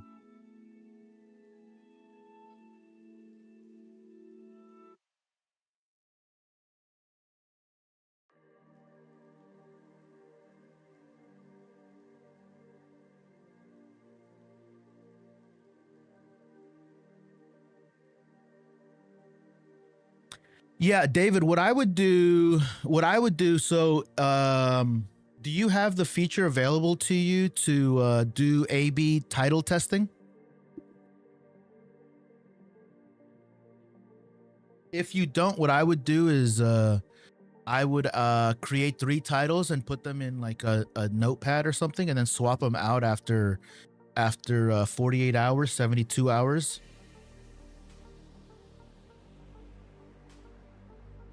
Bro, I don't know if I can show you on mine, but I have this plugin that is kind of crazy. I think it was a free plugin if I remember correctly. But if I go to a video, I think I have it here. Let's see. This guy, Ali. In this video, we're going to talk through how. So like I have this plugin over here. It's called 1 of 10. And let me show you. This guy, Ali Abdal, I follow a lot of his stuff, but I have this plugin called 1 of 10. I don't remember if this is free or not. But this guy launched this video 2 days ago, and in 2 days, he's changed the title once. And he's changed his thumbnail twice, or one change. And you can see right here, he changed it right here, and then he changed it right here like a day later. vidIQ has it as well. Look at that. Thumbnail changes. So vidIQ is one. So any video that I go to, if I pick a video, let's find another one. Let's see this guy right here. I also paid this guy right here for an hour of his time, and he gave me a bunch of information. It looks like this guy hasn't changed his stuff just yet, but if he does, because he just published it a day ago. So usually you wait 48 hours. Let me see this guy, 5 days. Lydia of Relationships. This guy right here, he changed his thumbnail once already. And he changed it on 5/11, and then 5/14 he changed it.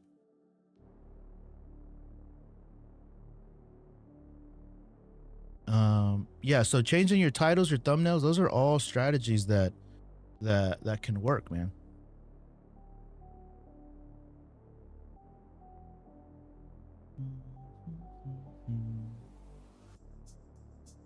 I have no idea what that even is. Yeah, just change your title, A/B test your titles. You can also try vidIQ for what's popular. Yeah, I have a vidIQ Max. I forget what it costs. But all that stuff, these are all tools, man. Tools that'll help you. Can you find success without them? Yeah, of course. Harry Drew, what up, Harry Drew?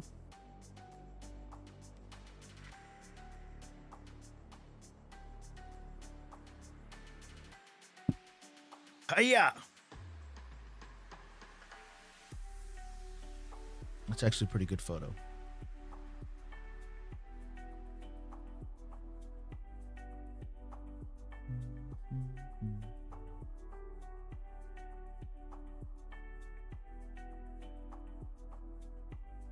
Oh yeah, and YouTube has back end. YouTube has YouTube Gemini.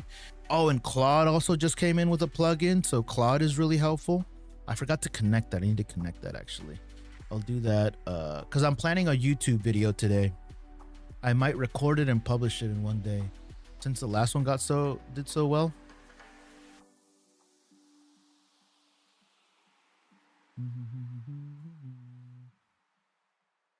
Yeah, YouTube does have the AI. I forget what it's called. YouTube Gemini. And that's free too. And it's pretty insightful too. Yeah, you can ask Gemini in the YouTube thing what your YouTube title should be. It'll look at your channel and give you some title options. So, yeah, all these tools, man, you got to use them. If you're tight on budget, you could just use the free one. The Gemini one is perfect.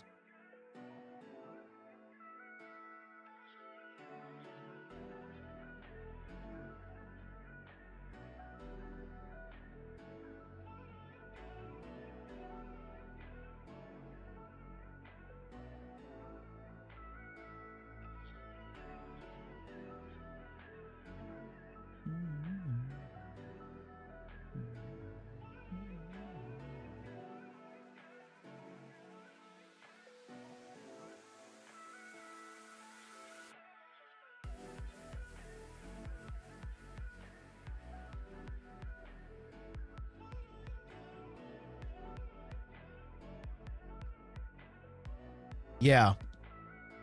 Yeah, you can. Working on your thumbnails too. Yeah, it's pretty sophisticated, man. YouTube wants you to succeed, man. YouTube wants you to succeed. It wants you to have popular videos. It wants people on their platform.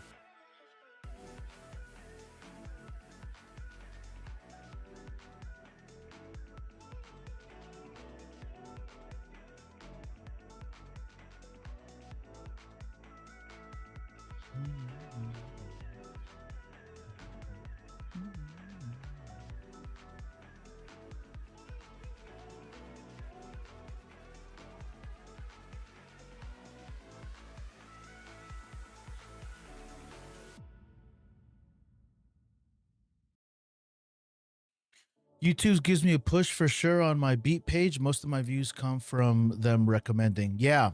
Yeah, man. YouTube wants you to succeed, dude. YouTube wants you to succeed. My first goal when I first started YouTube was to get to monetization as quickly as possible. Getting 4,000 watch hours and 1,000 subscribers. That was my focus. That was my goal, and that's what I aimed for. And then after I reached that goal, it took me about 9 months. Then I started focusing on other things.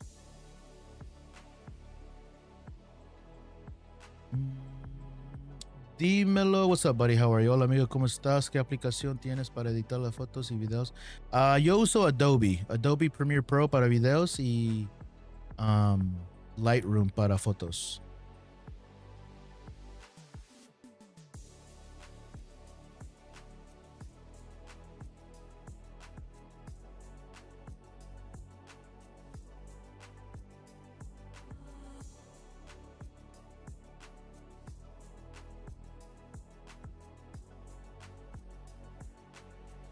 It would be too dangerous if I can make money with photo video work, as I'd very quickly buy myself an R3. You should do it, bro. You should do it. An R3, I mean, what would you use the R3 for? I'm great at justifying spending a ton of money. Well, bro, if it earns you an income, man, that's how I look at all the cameras that I own as investments, bro. They're not expenses, they're investments. I might have the same problem as you, bro.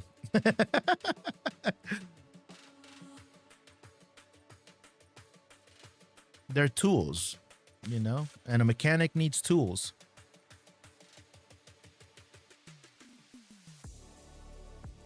R7 is pretty solid, dude. R7 is pretty solid.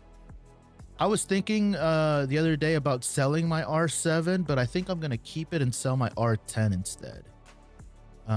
Just because I got another camera that I pre-ordered. And I don't need to keep all my cameras.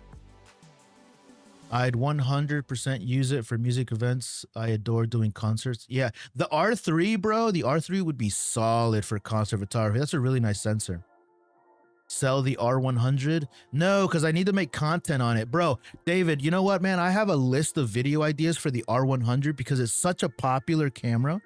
And it's like search is like YouTube literally sends me notifications, says like, hey, you need to make more videos about the R100. Or is it vidIQ? vidIQ sends me notifications like the R100 is popping off. And I never do.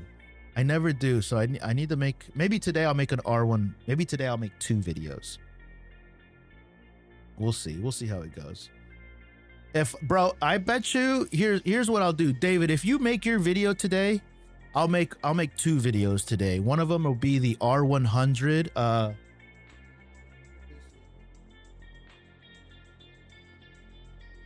About the rig. The perfect R100 video rig. So this will be the thumbnail, basically. Let's see. This will be the thumbnail right here. R100 camera rig. 5,000 views, guaranteed, bro. It probably won't be that much, but you get my.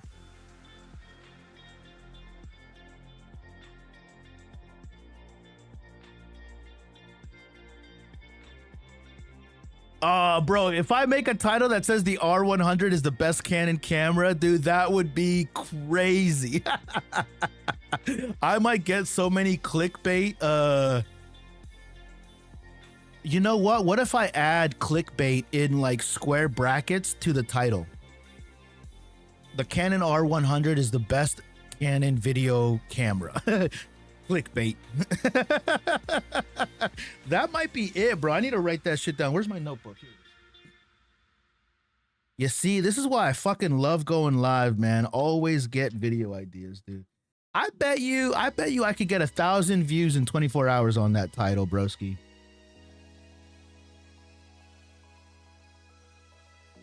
The Canon R100 is the best Canon camera. What if I titled it the Canon R100 is the best, I mean the Canon R100 is the best Canon camera if you're poor.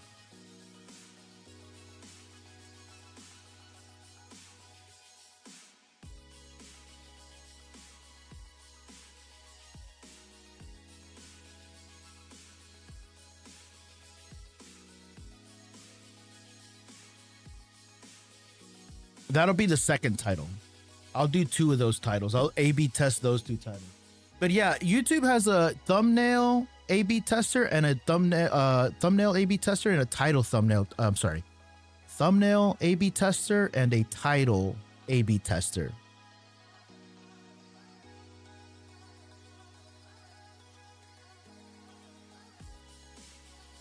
Nah, it wouldn't hit the same. Instead, in the intro, debunk that. It's all about perspective. Canon R100 is better than the Canon R100. Clickbait. Yeah. That's a good one too. Yeah. That would be crazy. I'm telling people this is clickbait. Like I'm baiting you. What does the 2 zeros even mean? It's, I don't know. On the R series cameras, the lower the number, the better the camera. So that means that the R100 really is fucking shit.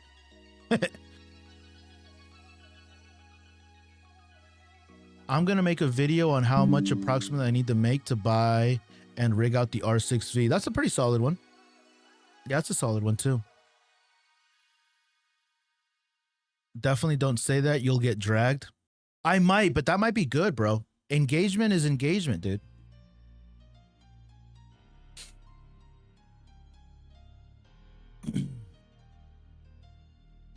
People, it's all about search. It's all about the searching, man, and being indexed. So like my videos and stuff, the click-through rate is usually above like 6%, 5 to 6%, which doesn't sound like a lot, but in the YouTube numbers, 5 to 6% is pretty decent. Would I like it to be higher? Sure.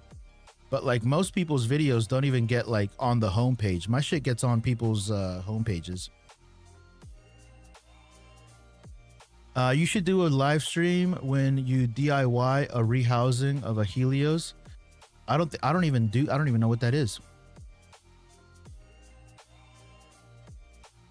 But we all have different interests. So like the people that are looking at David's videos might be different people that are looking at my videos. Or there might be some like, you know, you can also see what other channels are recommending your videos. So there's a ton of data.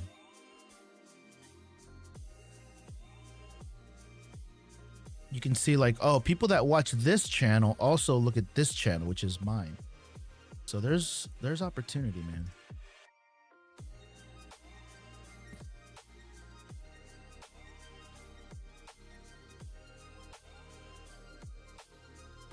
That sounds wild. I would not be tearing apart a lens.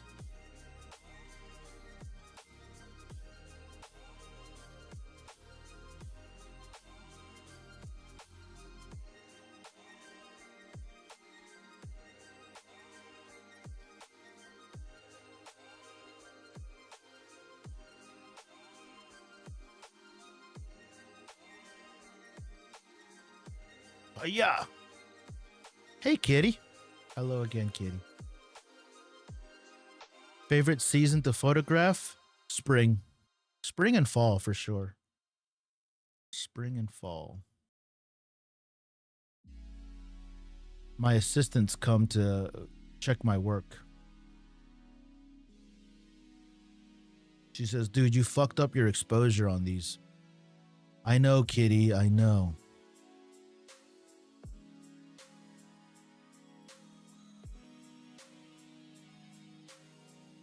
I'm pretty sure if I search, the one thing you gotta be mindful of is your own cookies and your own IP. So what I would do is I would test somebody else's algorithm to see if you come up on Google. So somebody that's not related, cookies, yeah, cookies. The cookies that are attached to your web browser that you have a history. So for example, like you you search up local businesses, and sometimes if cookies get attached to your IP, it's all data, right? So all of the data kind of speaks to one another, and it's more likely to surface things that you've already kind of are like related to tangentially. Yeah, so Antonio would be a good test subject, right? Yeah, Antonio would be a good test subject. But ranking is hard, man. People pay tons of money to be able to rank, or they have searchability dominance.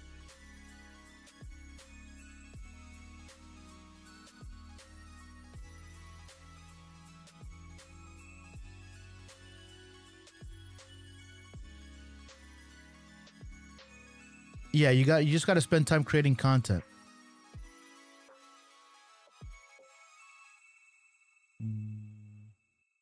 And the more content you have out there, the more data points that Google can find you. But you also have to be careful that, like Antonio, like if he uses his own web browser, the same thing applies. So like you can't have like self-fulfilling like searches for yourself and consider that I rank everywhere.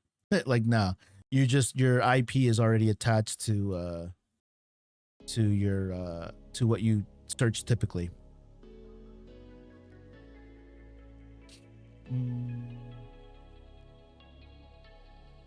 That's my job. I do SEO ranking professionally, not on YouTube though.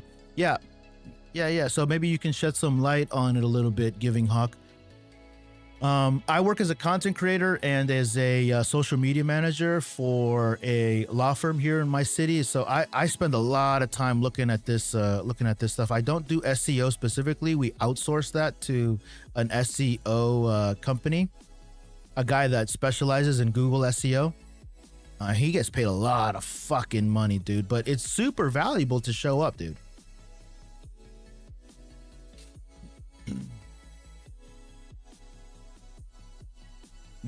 Vic, tell me you're seeing this too.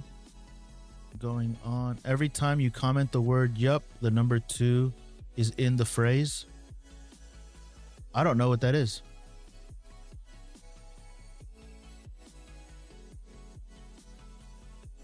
I don't see it too.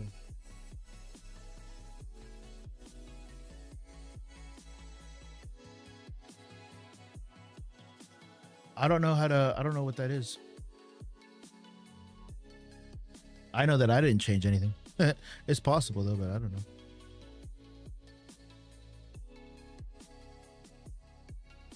I mostly do websites, so it wouldn't mostly apply to YouTube, but the main thing is pick relevant topics in your area, fill description keywords, don't spam them, keep uploads consistent. Yep, exactly right, man.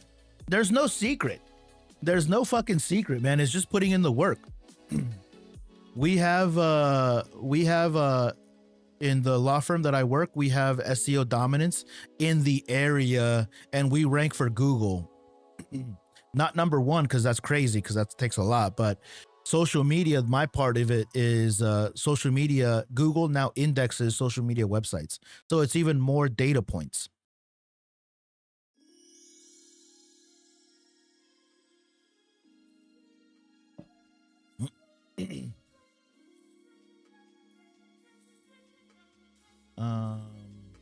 Oh, so you've been doing it on purpose? I don't know what you're talking about, Antonio. What are we talking about, buddy?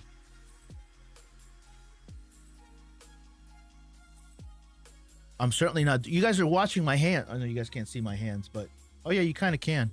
I'm editing these photos as we talk. I'm being productive. I'm putting in work.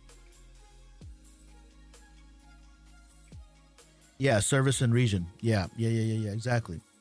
How much do your services cost? Do you work for a agency or do you do it yourself? Giving Hawk. Those are my feet right there. You guys see that? Should I edit these and put these in my put this in my portfolio? These are my socks.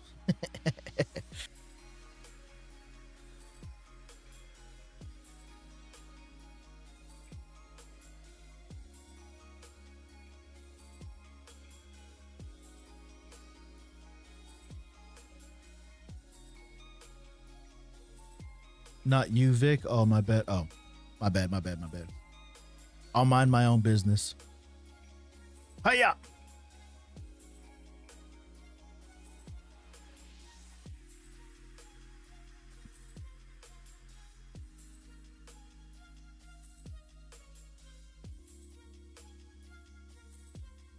I do SEO as a part of an agency, but I make websites for myself. End up charging just shy of 500 per site, which is really cool. That is pretty low.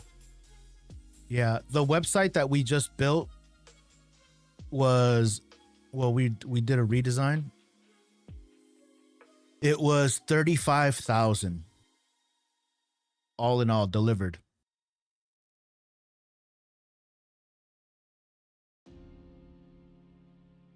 But photography is my main hobby and I don't get paid for that.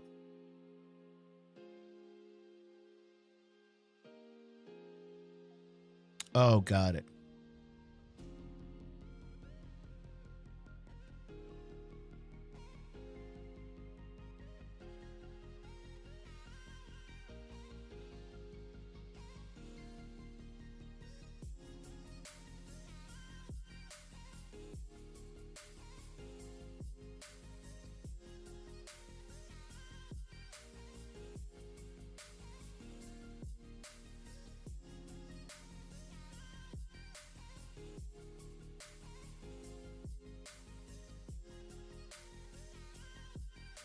He's reading YouTube comments.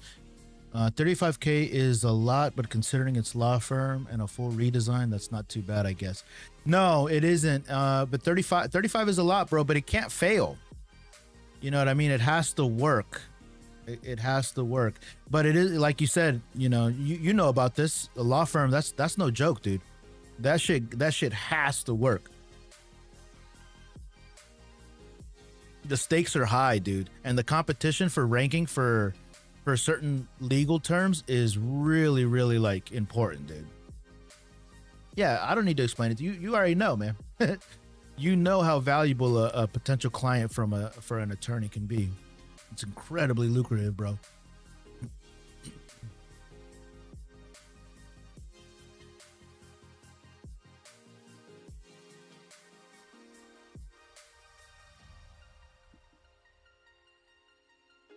Yeah, on YouTube, if you guys are over on YouTube, I have both TikTok comments.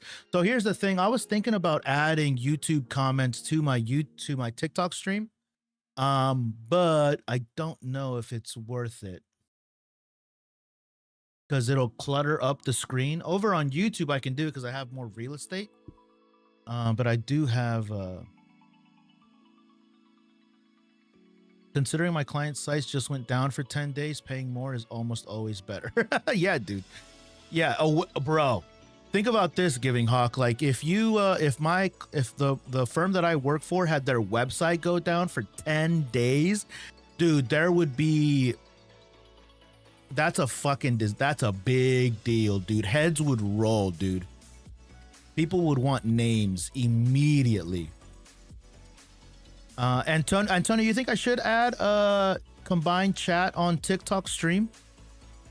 I could add it right above my head here, move this thing up a little bit higher, and then add the chat right there. You think that would be cool?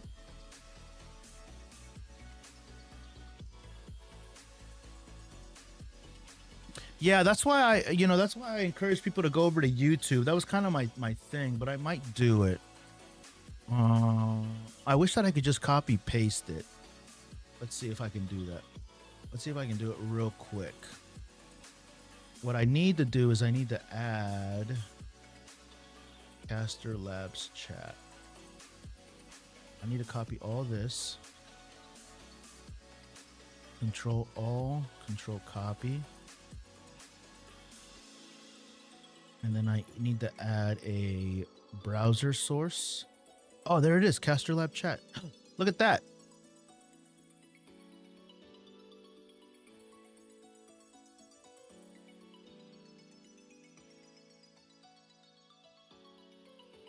I need to change the shape of this one.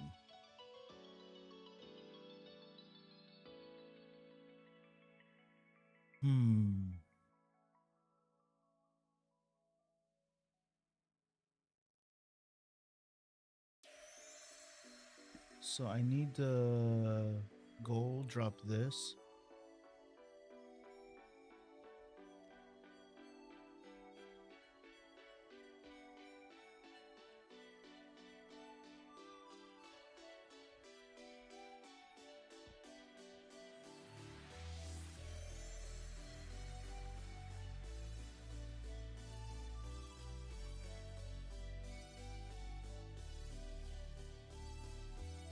How does that look?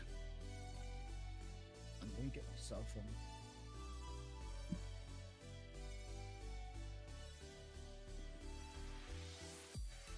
I'd have to customize it because on that one I'd have to redo.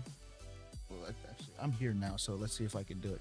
Yeah, I have to insert the code. The what's the code? What kind of language is that? I have to redo the CS++, the CSS. So let me ask ChatGPT. Control copy. All right, so I have. See, the fucking thing is that I need to add another source. Custom CSS, yeah, on OBS. So here's the thing: I'm copying the current source. So here's what I'll do. What I'll do is I'll do control copy and then I'll add it as a new source. So let me delete this, or actually, you know what? I'll just make this go away. Create browser new, and then add this as this source. Hit OK. And now that shows up there. That's a different size. Is this size better?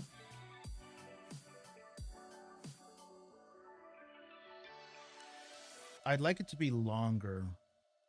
All right, now let me go over here. Hold on one second. I think I can do this quick. Control copy. Hit OK.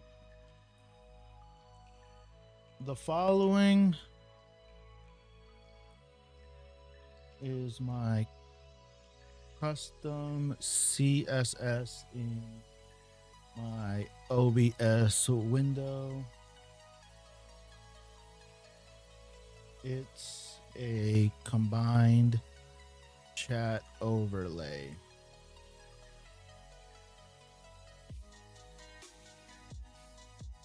Shift enter enter.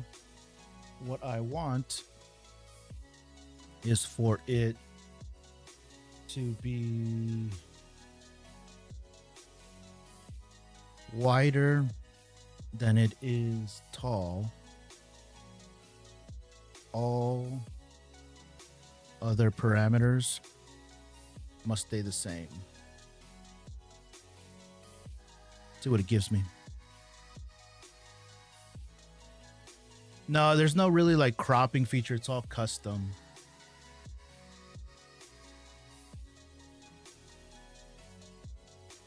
We'll see if we can do it real quick. It shouldn't be like crazy.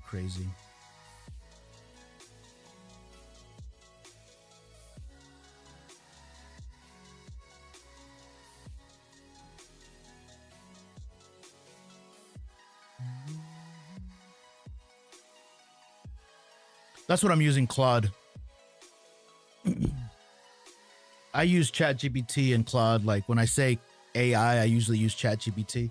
I like the term ChatGPT. But yeah, I'm using Claude.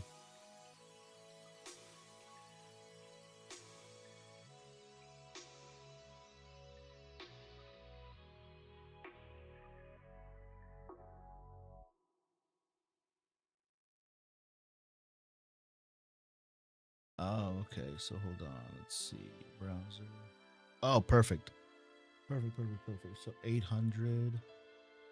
Height 350. Let's do that. 350. Perfect. Okay, so now I can make this a little bit bigger. Let's put that there. I need to bring up my... I think we got it here, guys. I think. Oh, but you know what? What I want is... Yeah. I got it. I figured it out, guys. Control all, control copy. Hit cancel, then add all of this. Control B. Hit OK. Boom. Now it's a little bit more readable.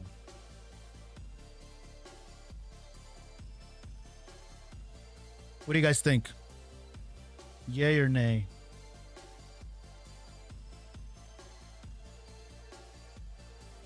TT combined chat. Let's do that. Rename. TT combined chat.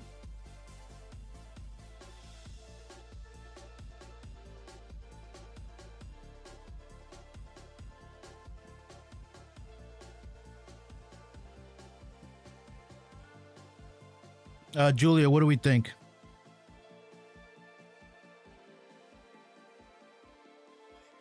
I need to see my live to format it the way that I want. That actually looks pretty good.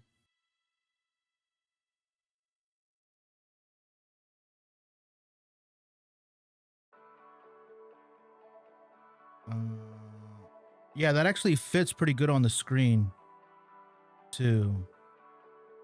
I could make it width Let's do 1,000 width. 1,000 width.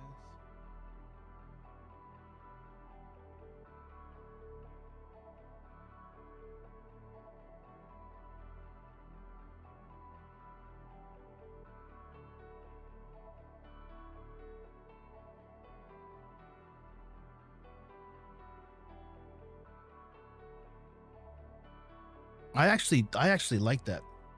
GG's, y'all. GG's.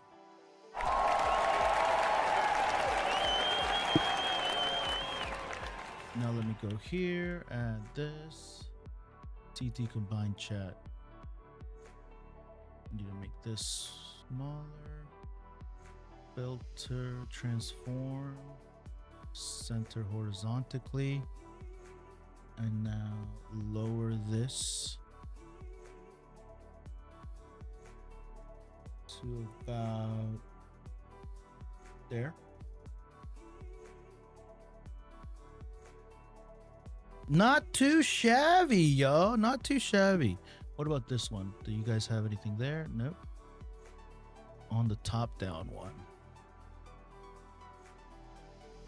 Let's see. On top down one, I could probably put it in the same spot, right? I'm here. Don't worry, guys. Yeah, on this one, I could add it. I could add it here as well. Browser, TT combined chat. Make this smaller. Transform. Center horizontally. Lower it.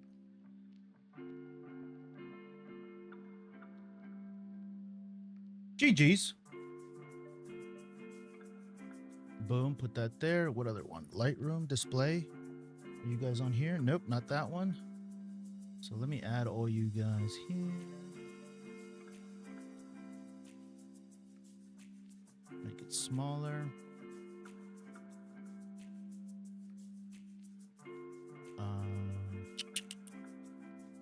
Transform, center horizontally, lower it.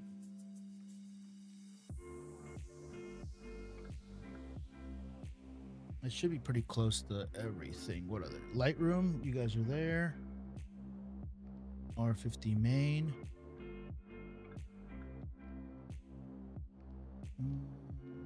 I don't need to add you guys there. What about here? I don't need to add you guys there either. Cool. Yay! We did it, y'all. GG's.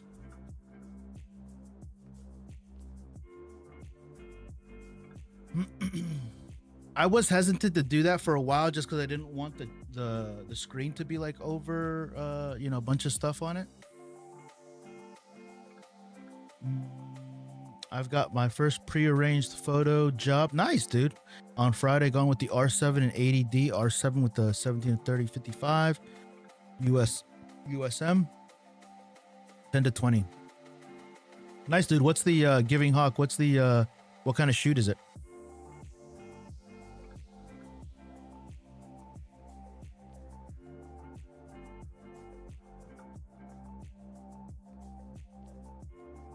We got the same mouse.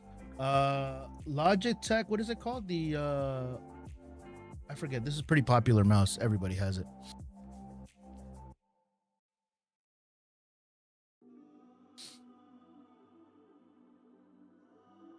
What is that mouse called? MX3, that's what it is. Yeah. I've had this mouse for like 5 years. They did come out with a new one. But I never upgraded because mine's good. It's a band in a small venue. It will be dark, so I'm a bit concerned about the 10-20. It should be fun. Take a flash. Yeah, take a flash. If you're allowed to have flash, you know.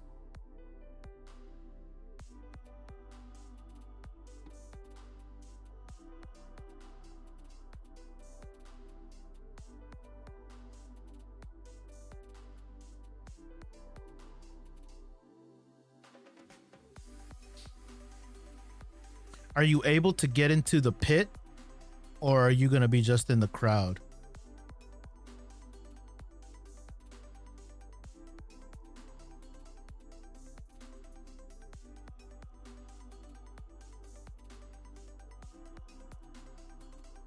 Speedlight. What's wrong with the 90EX? Is that not a good flash, or do you need it to be more powerful? I'm not familiar with it.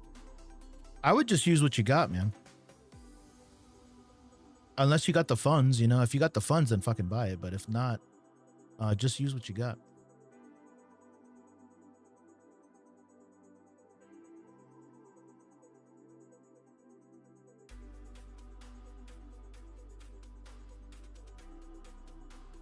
But like you said, you don't need any more excuses to buy shit, right?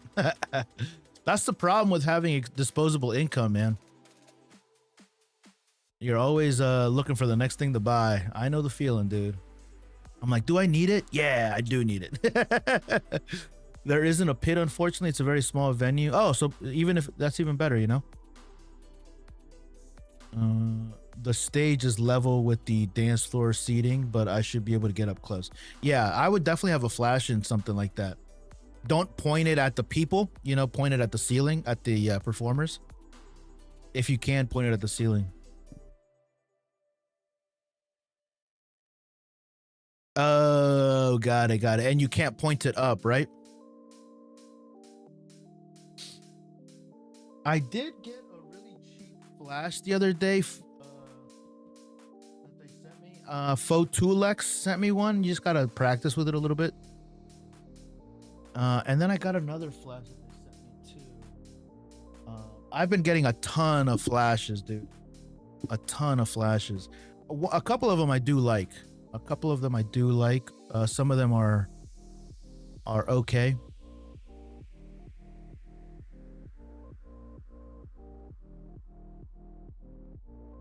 Yeah.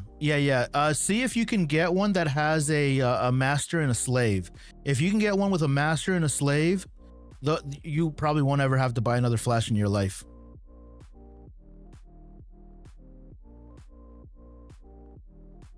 A flash at performers. Yeah, usually I don't like have my flash pointing directly at people. I usually have it pointing towards the ceiling.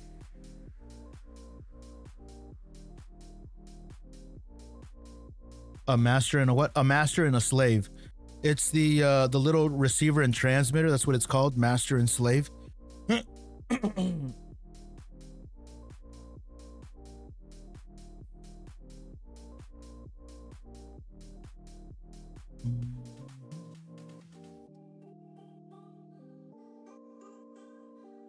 It's like a little thing that goes onto the top of your camera, and then you put the slave on the your external flash, and then you can point it. You can have your camera kind of like this, and like using it up above and like pointing it at a direction.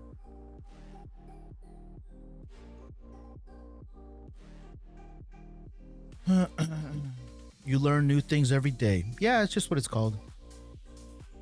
Hopefully I'll get permission to use it at the venue. When I buy the flash, should be able to keep going back there. I'm not getting paid for it though. But that's how it starts, man. That's how it starts. You know, if you can create cool photos for the venue and the artists are able to use those photos on their stuff, man, that's how it starts, dude.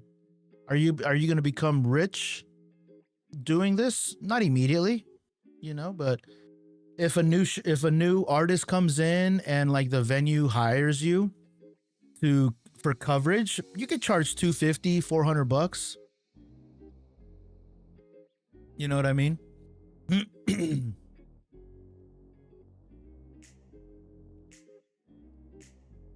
Yeah, exactly. So that should be good enough. I did get a good like 20 photos on the local news though. Yeah, man. Yeah, it's not that hard, dude. Good photography isn't as abundantly available as you think.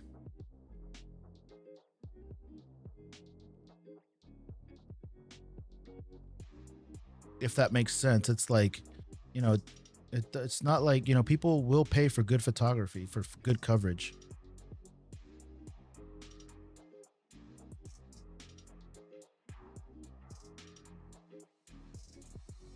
I have connections through family to some local bands which don't have professional photos, just like that venue I'm going to on Friday. It's all, yeah, exactly. And like, if you can create some photos, dude, that get used for like the social media of those bands, They can use it for cover art. You know, there's a good amount of opportunity, dude. And also, organized bands oftentimes have like band accounts where bands need content. You know, it's been my experience though that like the more organized the band is, they'll have like money set aside that they like funnel into an account for promotional marketing purposes, because that's how shit works, dude.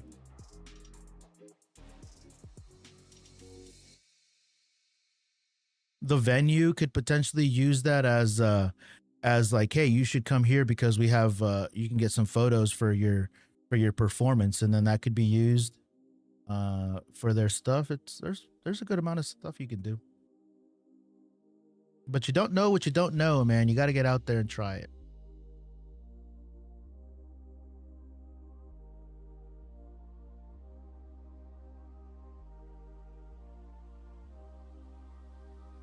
You don't know what you don't know.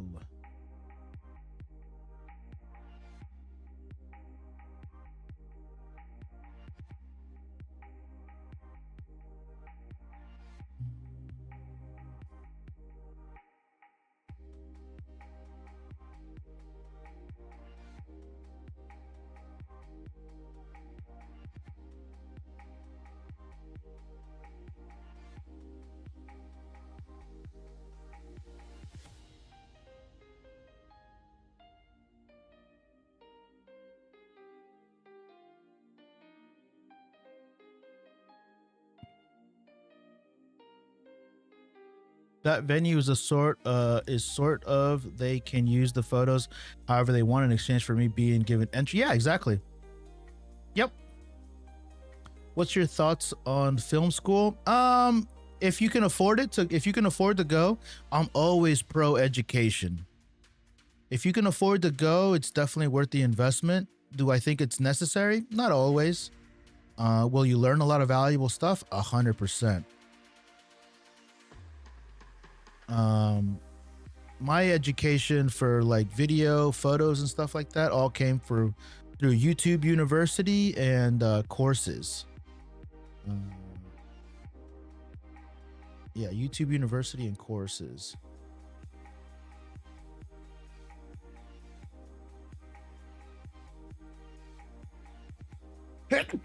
But I encourage anybody to invest in their education, regardless of what the discipline is. Only if you can afford it, though. If you can afford it and you have the time to go. In my situation, I have to work full time. So being a student full time and working full time is not something that I'd like to do.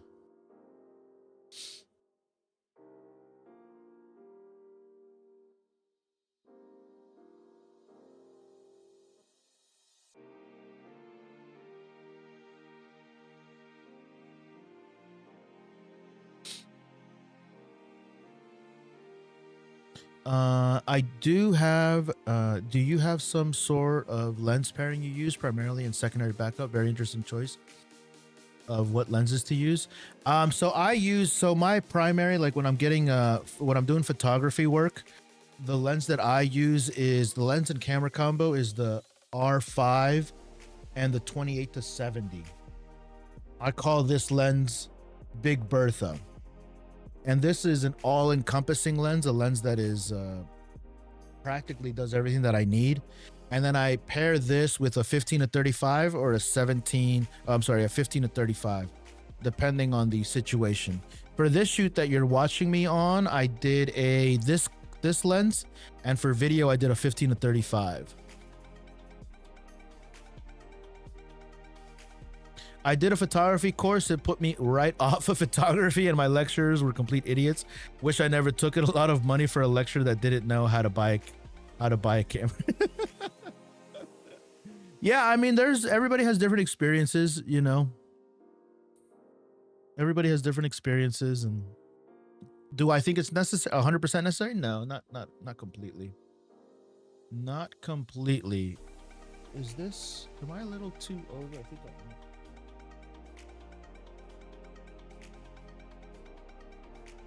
There we go.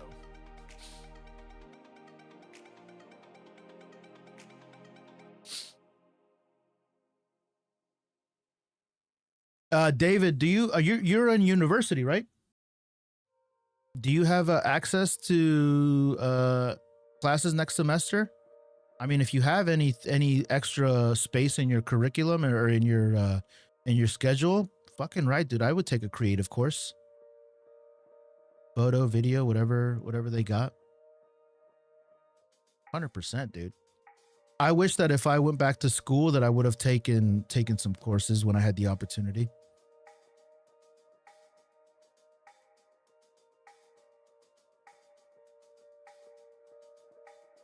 Hindsight's 2020, man. If I could go back, I would do things a million times differently. But woulda, coulda, shoulda, man. It is what it is. Yeah.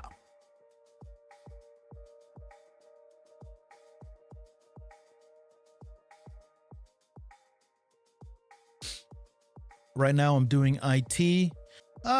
I mean, I would probably maybe not switch my major, but the decision is yours, right? So take this with a grain of salt. I would do some exploratory classes to see if it's even something that you like, you know, because the grass is always greener kind of thing. Again, my biggest thing that I tell people that are super young is like try to get 70, 80,000, man. Try to get 70 to $80,000. That should be your primary goal, bro. If you can secure 70 to 80,000, dude, you're ahead of the game, buddy.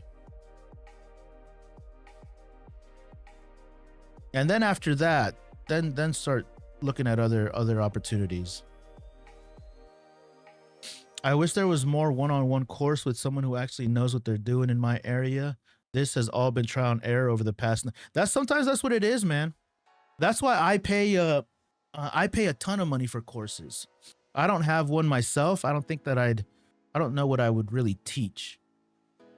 You know, but I do go live giving hockey. I'm sure you've been here a couple times. I go live constantly and I try to give out as much information as possible and try to answer people's questions as honestly as I can, you know. I have done some product photography stuff for free on YouTube, but I could definitely go back and redo those. But as I'm getting better with my lives and as I'm getting better communicating with people, collecting more data, you know, because all of the stuff that like the information that I give you, I take all of these chats that you guys see on the screen and I put them into Claude or AI ChatGPT. And I ask it like, hey, what are the most common questions that people are asking?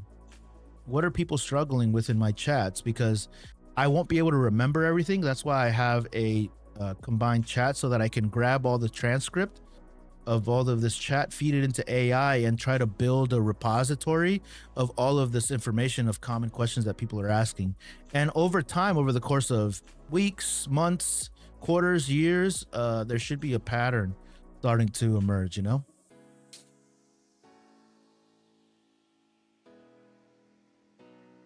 Definitely do what you enjoy if it makes you money. Yeah, secure the bag, man. Secure the bag. 70 to 80 grand. Secure the bag. Secure the bag first, dude. Have you guys ever heard of Maslow's hierarchy of needs? If you haven't, look it up. Look it up and spend some time on figuring out what your hierarchy of needs are.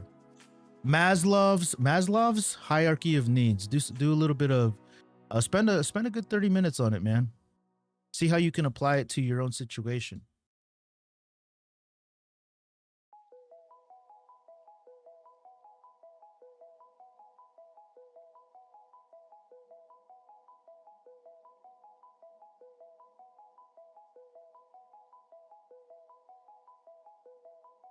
Yeah.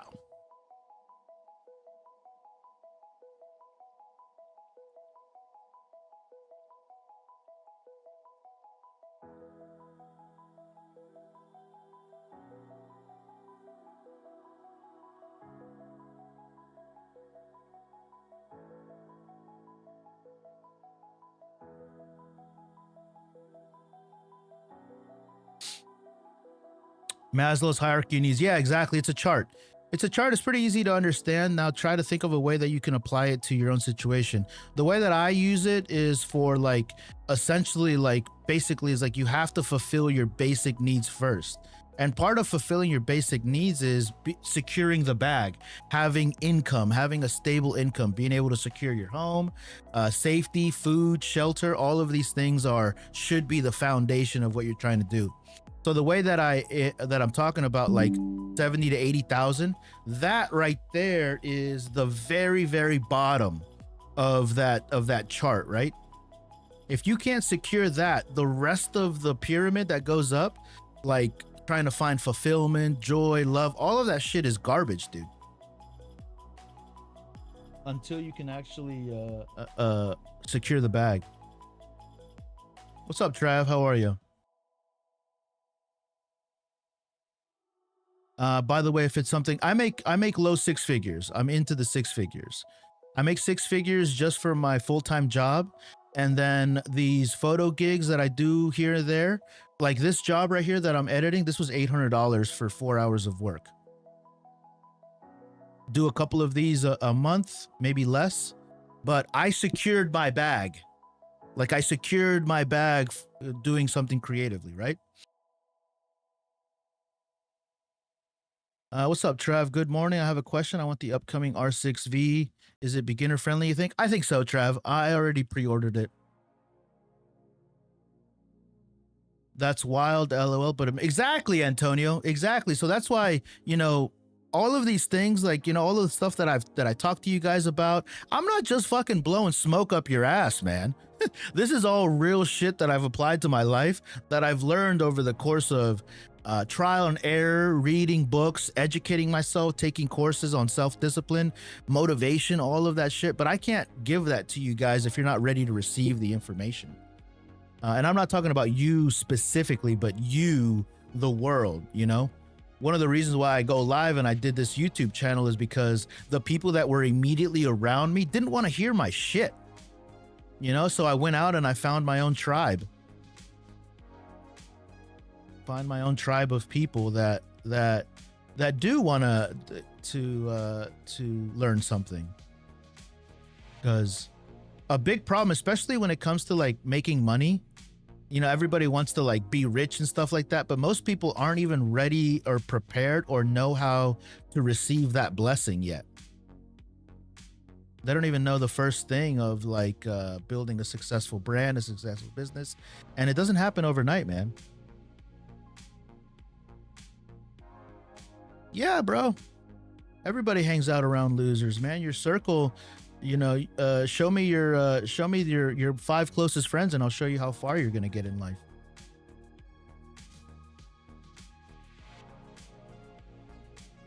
There's balance and everything.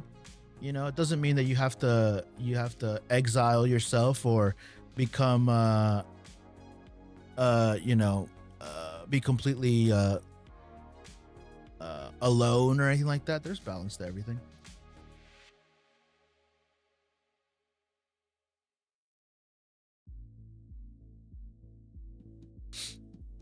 Trav says people want knowledge and advice, but not exactly, dude. Exactly. There's a time, you know, there's a phase where everybody, where you yourself are like just consuming knowledge and information and like trying to do all this stuff and taking another course and reading another book, but you're not actually applying anything. You know, eventually it comes to a part where you have to take action on some of the shit that you're consuming.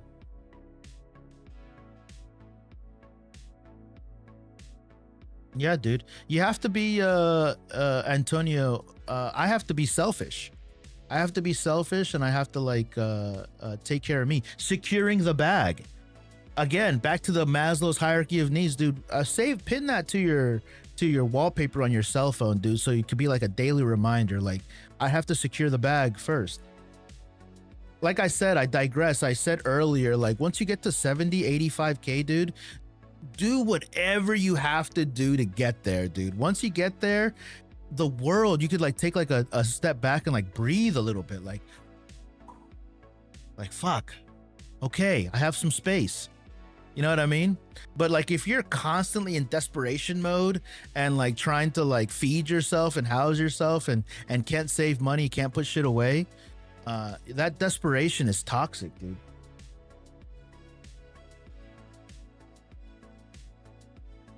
Secure the bag. That should be my next video. Secure the bag. Nobody's gonna search for that though.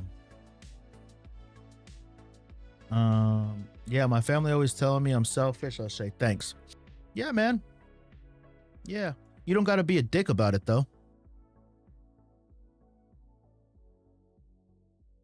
Nobody likes an asshole, dude.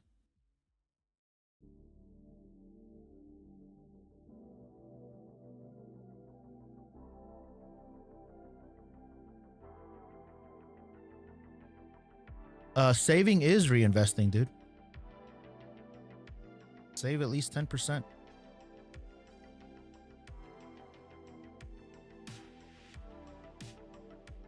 Hiya! Look at this little boy right here. He's like, I am doing karate.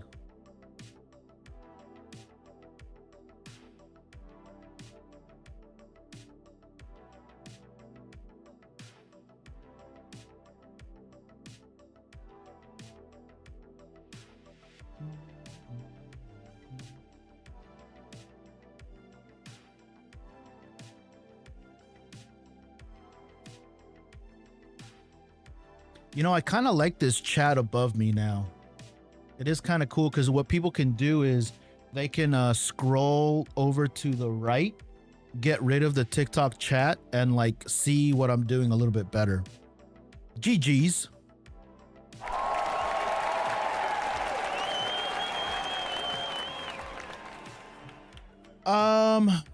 Another camera question. Do you think the 24 to 70 or the 28 to 70? I think the 24 to 70 would be a better video lens. Remember, Trav, the R6V is going to be primarily a video camera. So I think the 24 to 70 is good. It's going to be good. I'm really saving up after I buy this camera. I'm going to be saving up for a 24 to 105 f2.8. I own the 28 to 70. I got it right here. Crazy nice lens, but it doesn't have stability and it's crazy heavy. Like I don't use this lens for video. Will it create crazy nice video? Fucking right it will. But I just don't use it for video too often.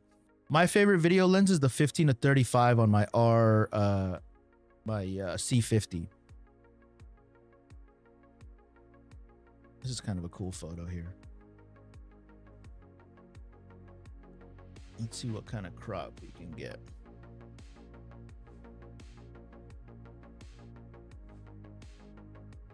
So what I like about this photo right here, guys, is that the name of the school is here, West Philadelphia Taekwondo. This guy's here is a black belt and he's teaching white belts right here. You know, some basic fundamental stuff, whatever they're teaching. So it makes for a pretty cool photo, I think. So I'll do a couple of this exact photo so that he can use it for different. So I want some of these photos to be used on his website and I want them to be used on his social media, of course. He hired me for social media work, but I like providing options so that he can use the photos in different situations.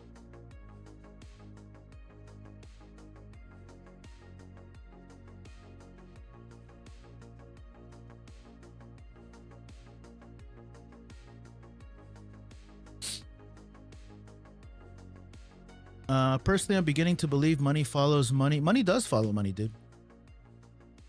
And also, you need to think ahead of what people want. Something like Warren Buffett said. Yeah, you gotta go to where the puck is, or where the puck is going to be, not where the puck is. I think that's Wayne Gretzky.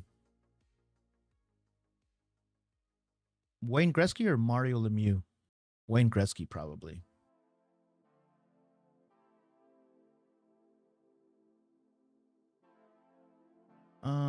I'm thinking of maybe joining or be employed by a more established videographer. Yeah, you could do that too. You can intern, bro. Start networking, man. You're young, David. You can do anything you want, man. There's tons of opportunities, man. As long as you make it a goal and prioritize it, you can do whatever you want, kid. This is a cool photo here because there's a white belt teaching a younger child, you know, how to do stuff. So this is a cool photo too.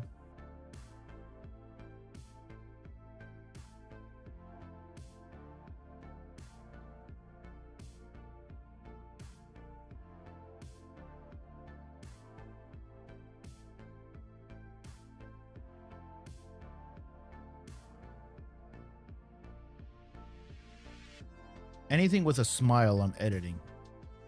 Anything that has a child smiling, I'm editing.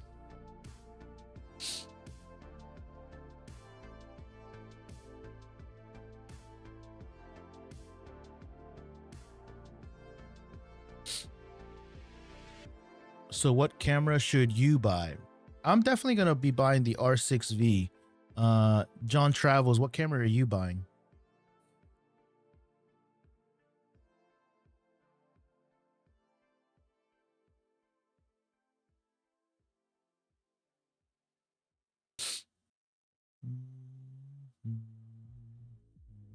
This is a good photo too. Mom and daughter like practicing their stances and stuff. And then their other daughter here creating content for them. That's kind of funny.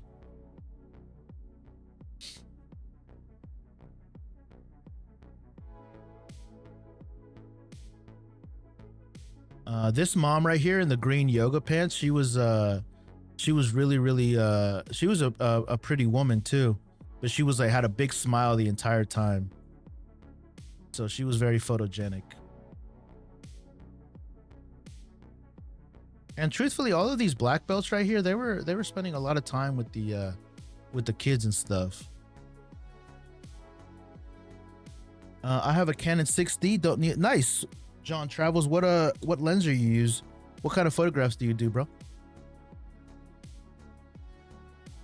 How long have you had that 6D?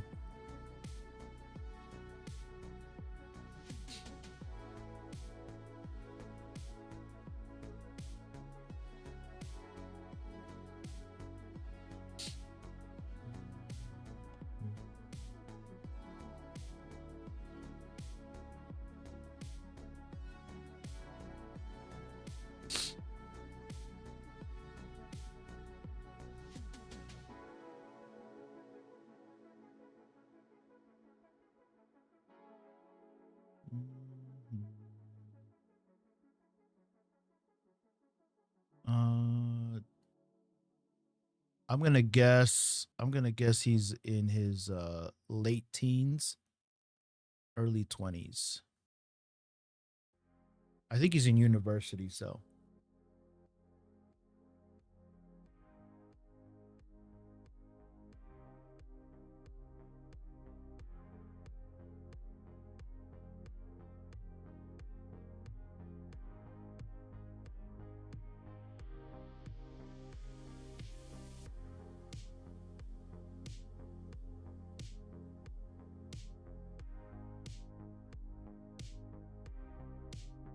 Pat, you will get banned.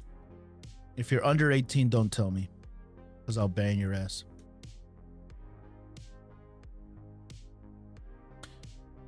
Street, urban, landscape, astro, 3 years. Nice.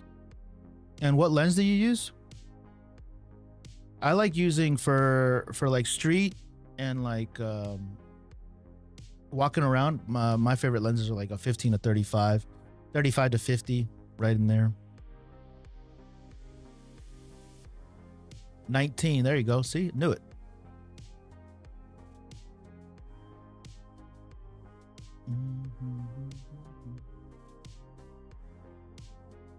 You use your eyes as the focal length?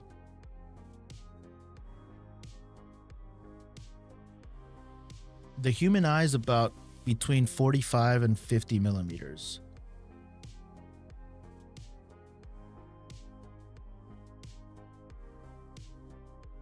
Yeah.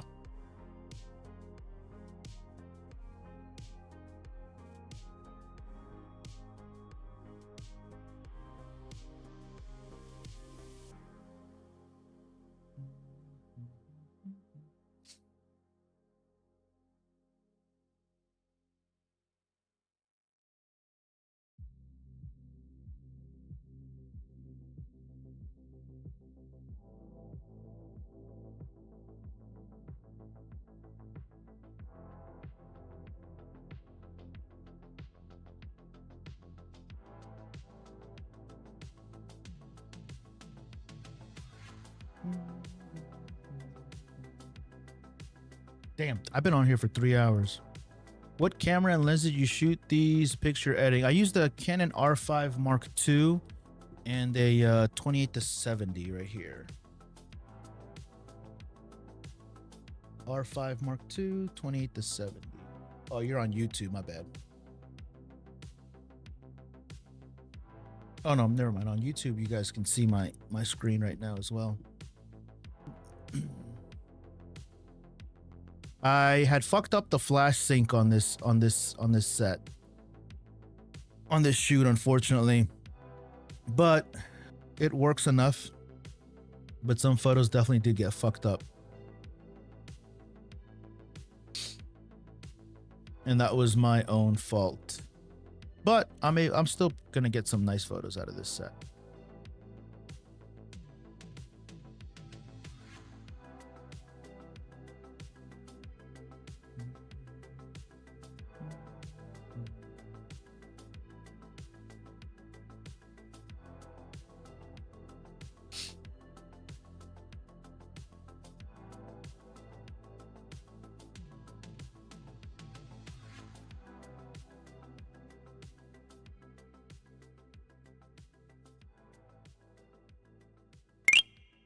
GG's. Thank you for the GG's. Do. Appreciate it, y'all.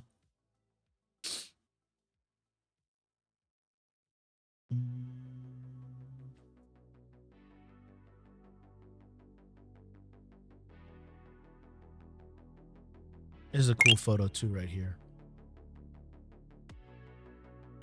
You see there's a black belt right here, a black belt. Teaching these young kids and then moms in the back and everybody smiling. It's a cool photo. Chris, thank you for the gift. Whatever the hell. Let them cook. Appreciate that, Chris. More in my RX10 for a camera that I purchased in April 2020 compared to the rest of my interchangeable bodies. I shoot Nikon. Thank you for letting me know, David Martin Graff. Appreciate that. Is it the RX10 or is it the RX100?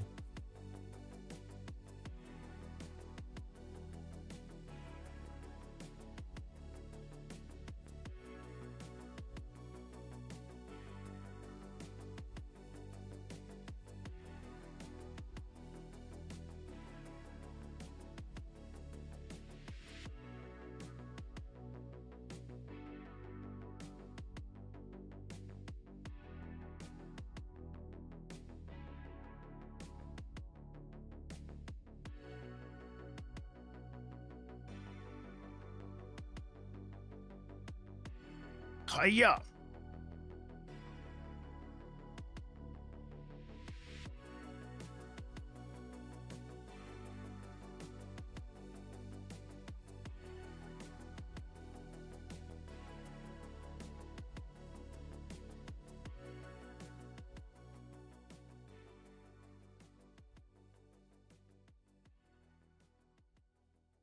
I've been here since 6:30, guys. 3 hours, Jesus. Crazy long live. YouTube's doing pretty good today, though. Hello, YouTube.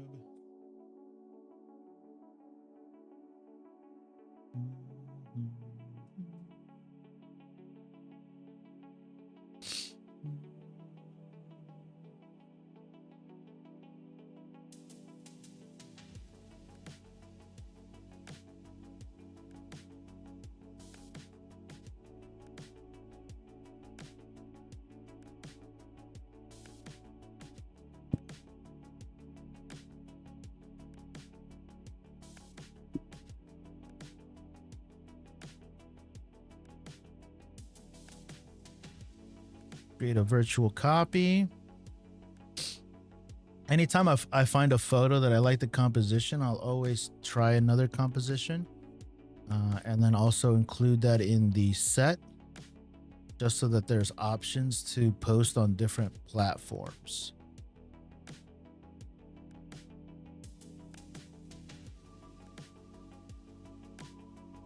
And then a business should be able to take these photos, archive them in a folder, and then use them over the course of over the course of their the calendar year. And that's how this stuff should work. 24 to 600 millimeter RX10 PDAF S-Log. Practically can shoot raw video. Practically, or it can shoot raw video? Because practically raw video and raw video are two different things.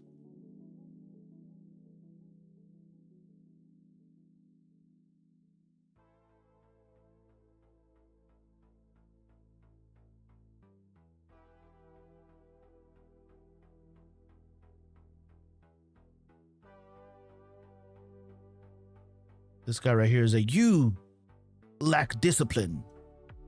No, probably not. But this is a good photo here too.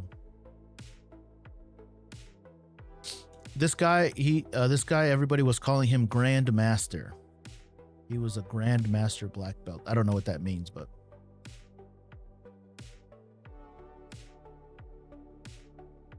I guess he knows his shit. That's what I think.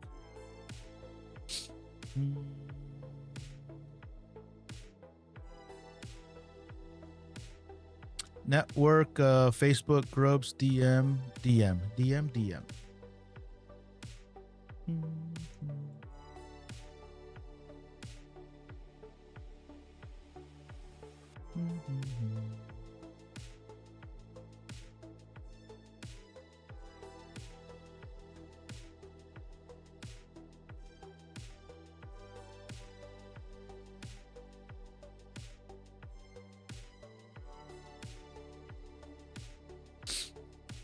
After I do all these soft edits, I'm gonna go back in and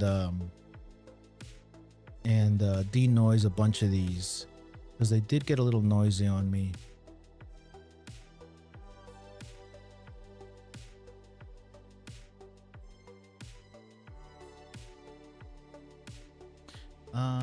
Because even after you work under one, you're not getting their clients. You're just an employee. Yeah, nothing wrong with being an employee, man, until you can figure your shit out. Secure the bag. Secure the bag, bro.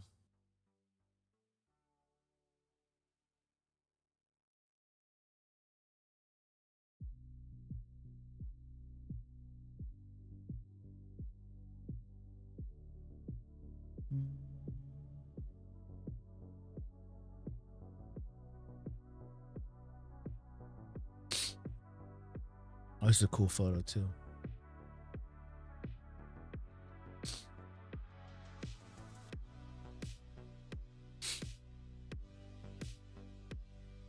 Hey, Jesus!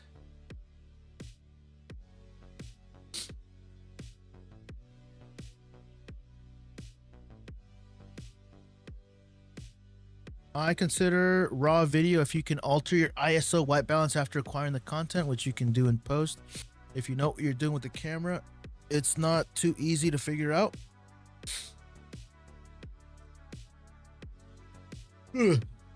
Use the employee's wide range of clientele to grow. Yeah, man.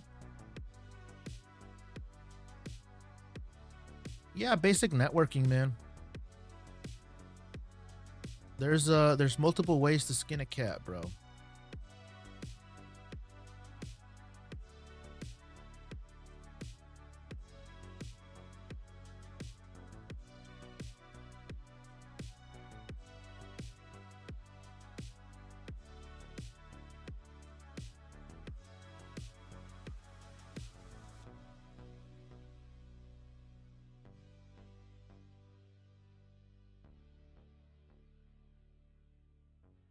Thank you, thank you. Zero Connection. What's up, buddy? Good to see you, man. Where you been?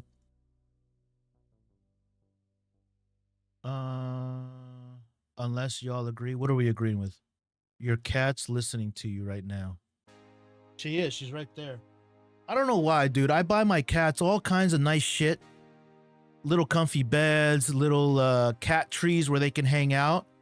But all they fucking do is lay on a cardboard box. They just lay on a little cardboard box and chew on plastic bags.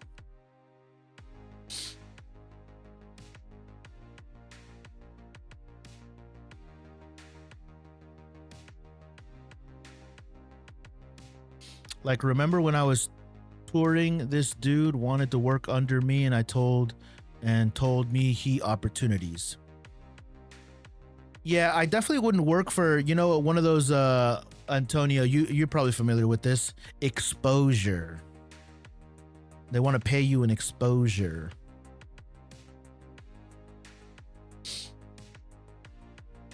Would I willing to let you steal my job? Nobody's stealing your job, dude. Nobody's stealing your job.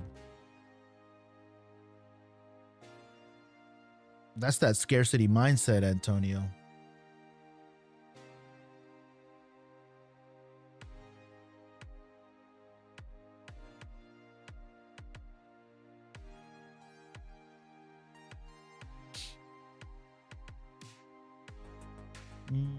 You ain't read the comments fully, bro. It was a story I was telling. What was the story? You don't gotta explain it if I missed the plot. It's all right. No big deal. I'm just catching your chats here and there.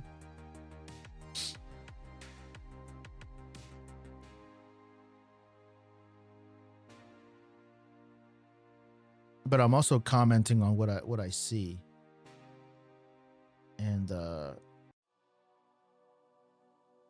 And maybe other people have something to say.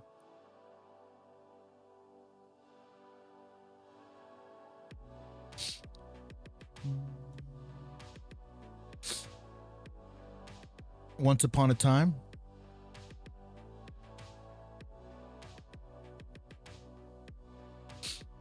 All good. Up at 5 a.m. this morning. Photography. Oh, nice, dude. Wild rabbit. That sounds cool. Missed the perfect shot. Fuck. I was scanning left to right and missed 2 rabbits running towards me. Damn. What was your shutter speed at, bro? Rabbits probably are quick as shit, dude. Must have been like 1 over 1,500, 1 over 1,000. You'll get more opportunities though. Someone offered to work for me for opportunities with no value attached for me. Yeah, I got that part. Yeah, I got that part. Then if you're not willing to give out abundantly, you're not going to receive abundantly, bro. What comes around goes around. But if it's a waste of your time, it's a waste of your time.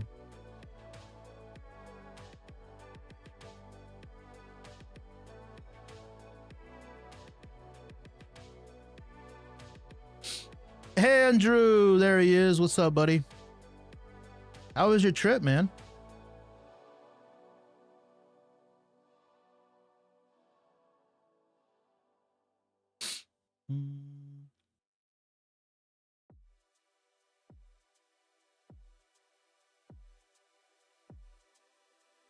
I told him there's nothing to give. I'm not setting my career as though I was still building. Yeah, that could also be that's a good answer too.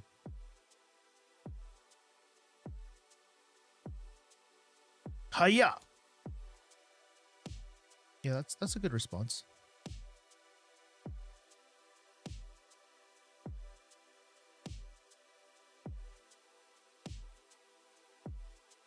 Got a new CF Express card. How much was that? Was that like your mortgage payment?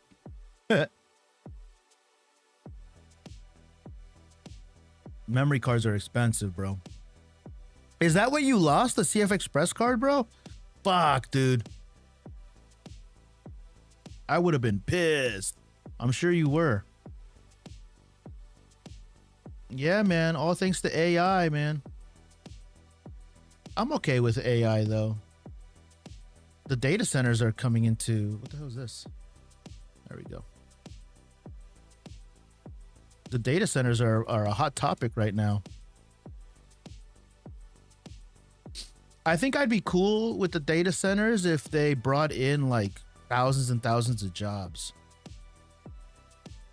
Like sustained jobs. But the way that they're being set up is like there's a lot something's going to happen in terms of legislation to try to protect communities. It's a big deal right now. No, oh, so you lost a different kind of card. At least it wasn't a CF Express, man. I need to buy myself a 1 terabyte CF Express and a 1 terabyte SD, and like I need to save up more rice and beans for me, man. That 2024 solar eclipse that occurred in the afternoon is difficult photo experience to acquire again. I almost bought the 1 terabyte through him. Oh, your Sony friend?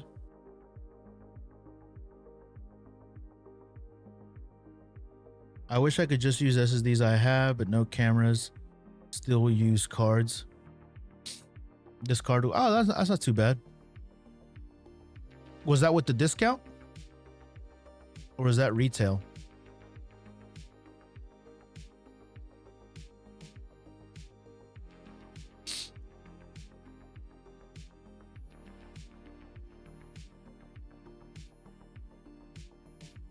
Me, I'm just editing this project. By the way, Andrew, I'm sure you noticed I added the combined chat up here. By request, just to see. I'll try it out. I've been thinking about doing it for a while.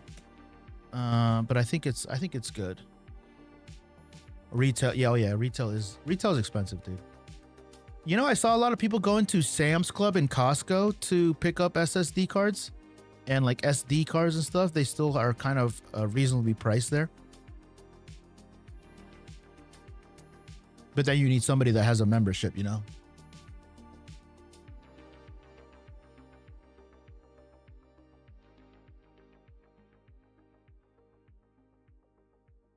Yeah, breaking boards.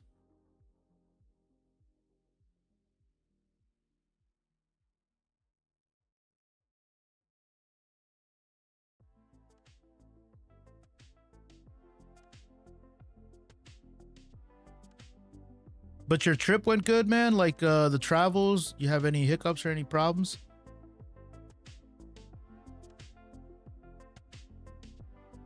Man, they ask you the dumbest questions. What kind of dumb questions are people asking me now? A lot of beginner questions, man. Yeah, my trip was great, just too short. Yeah, it was pretty quick, up and down. What'd you think of New York, man? When was the last time you've been there?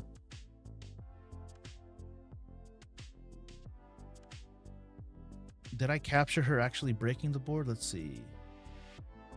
Hiya! That's actually a cool picture.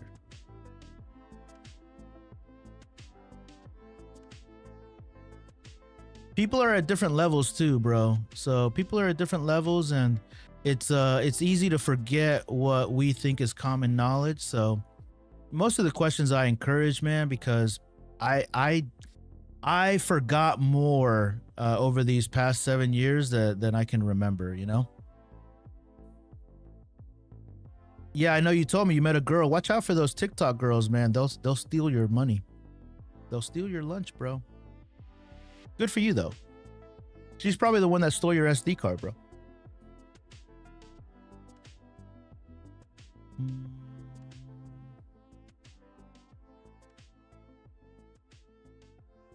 Dude, I was cracking a joke because they can see it now. Oh yeah.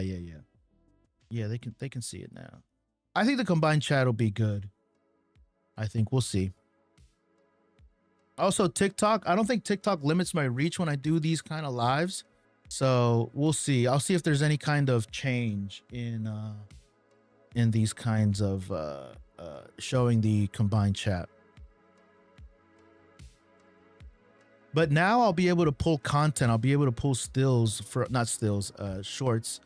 from these videos, because people will they'll hear me answering questions that are showing up on top here.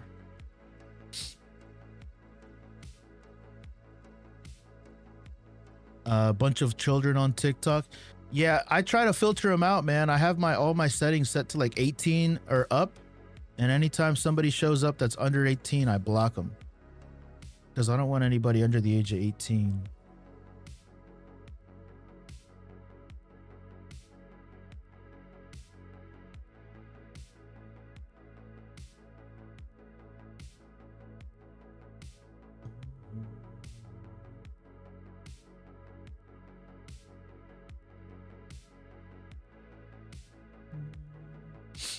CF Express B cars are expensive. Glad I got mine for way less. Yeah, they are. All cars are expensive, dude.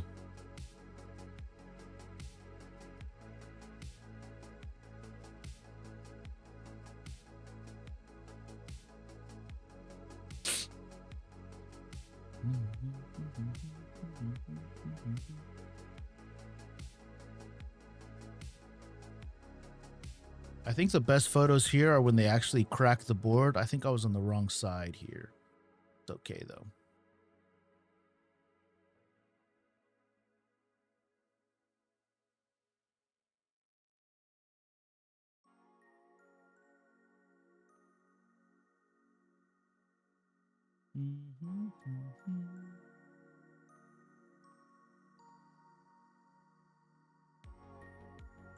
I think I'm going to hit the 4-hour mark and then I'm going to go. It's early for me too right now. I was here early today. I'll hit the 4-hour mark and then I'm going to go get some breakfast.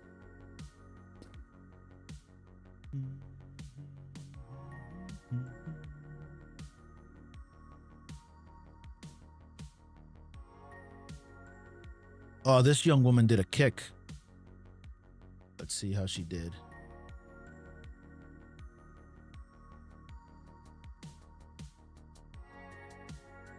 Oh, never mind. She did an elbow.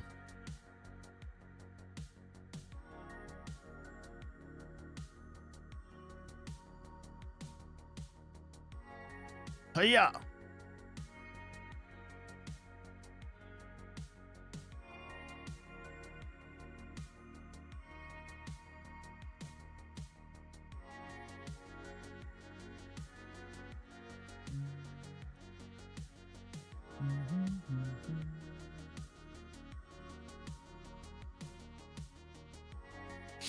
There's no perfect camera, and I don't think that's by accident. And because it's probably intentional, I don't see camera companies making too many cameras. I would disagree. David Martin Graff. 2 brand new cameras just came out last Wednesday, and they're pretty awesome.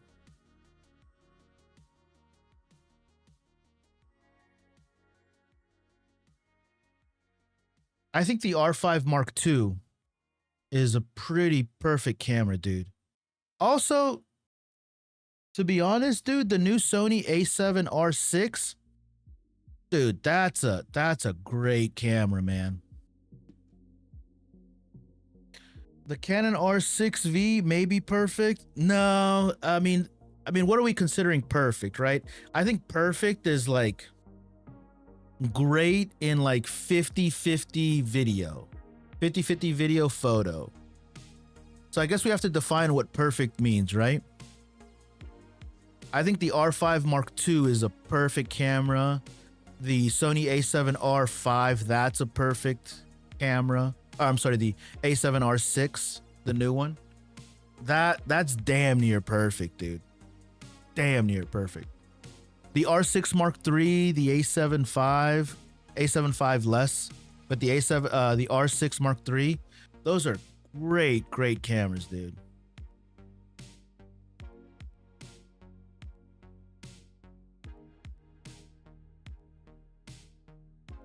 But what is a perfect camera, right? So what is that defined as?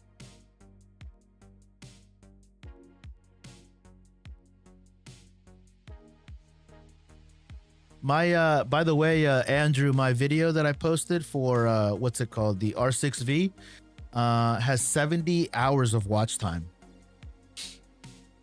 I've never experienced an overheating from any of my bodies, and I shoot in Phoenix where it's 100. I'm familiar with Phoenix. That's why they're big and heavy. Cameras definitely overheat. I saw a video comparing the new Sony camera to the A7 V. They have similar specs. I wouldn't call them similar, Antonio. I wouldn't say they were similar.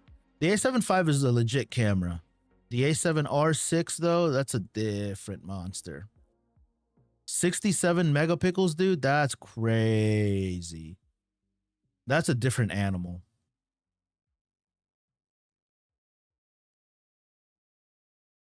The megapixels are the only that's not the only difference, dude. There was a couple more. What about the AI? Did you see all the AI?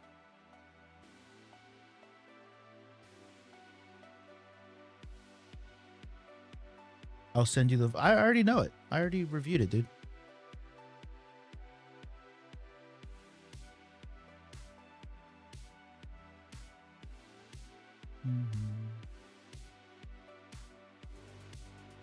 It's a camera for a complete different use case. And this isn't taking away anything from the A7 IV. Don't get too defensive. Your A7 V is a beast of a camera.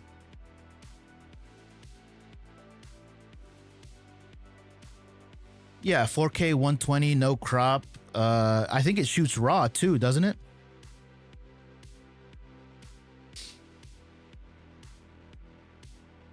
Yeah, dude, there's several more differences. The A7R6 is just because the A7R6 is a monster perfect camera doesn't take away from the A7 V being a legit contender.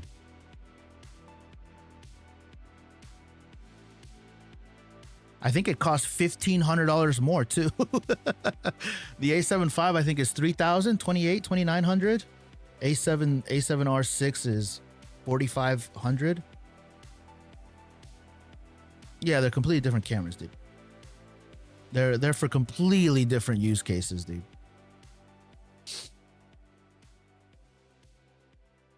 Again, that's not to take away from your A7 V, dude. There's a reason why it costs more money. There's a reason why it's a definitely different use case. AS5 has 4K 120 FPS light APS. Yeah, that's not the same, dude. That's not the same. Yeah, I may buy it. I think anybody that gets the A7R6, dude, that'll be the last camera that they buy for like 10 years, dude. Like that's a monster camera.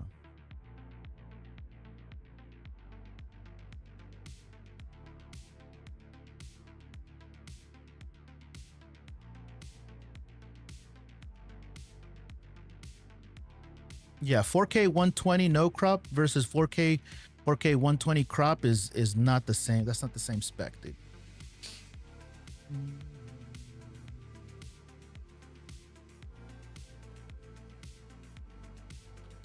Yeah, but like these are micro specs. No, dude. To be adding 3K more. 1.5K more.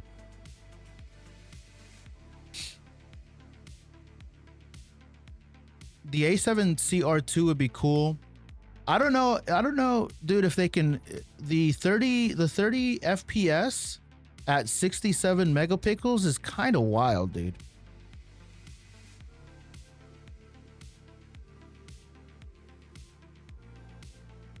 I'm not sure if it has the AI active track. It has a lot of AI though.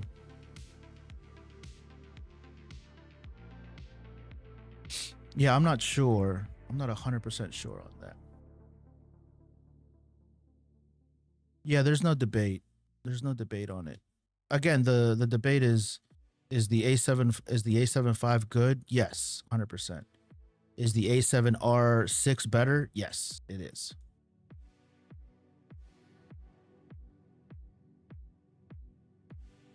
I think I like this one.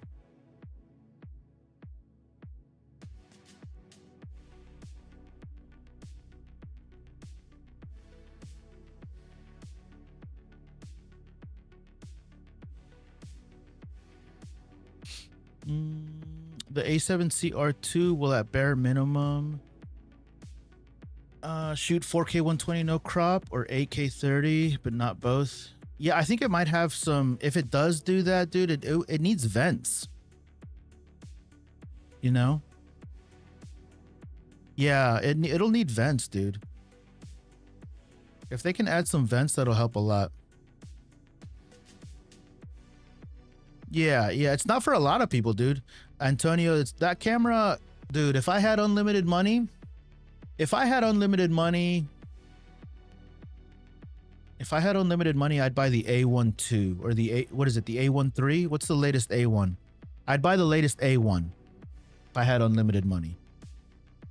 67 megapixels is stupid, dude. Stupid in a good way. Like, that's insane. That is absolutely insane.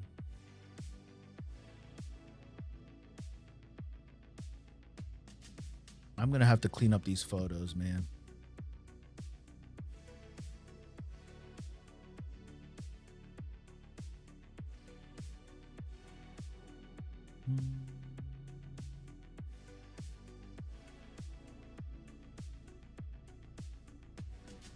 I need to do some denoising on these fucking photos. I fucked them all up.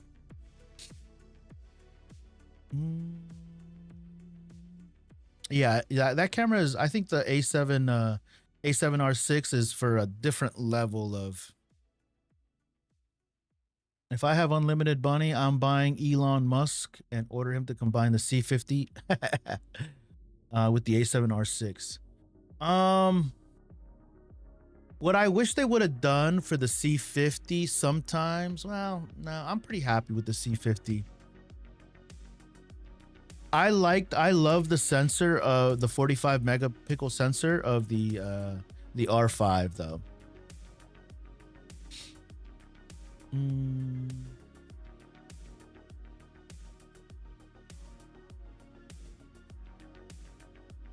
4K video and 67 mega. Yeah.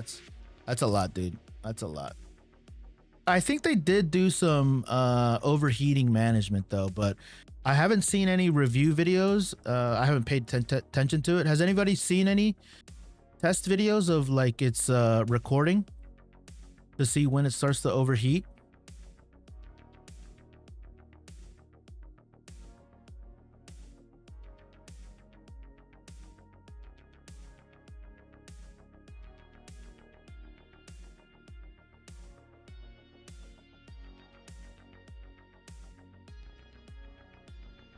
You've talked about that phase 1 for a minute though, Andrew.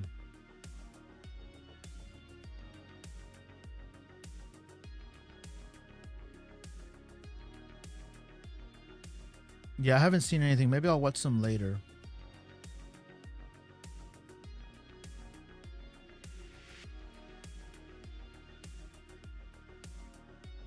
Just to see, because I'm curious to see how it handles overheating.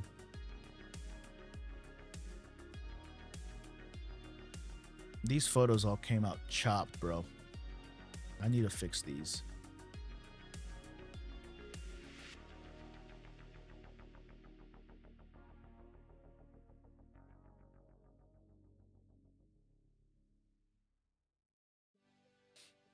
Obsession? I haven't even heard of that movie.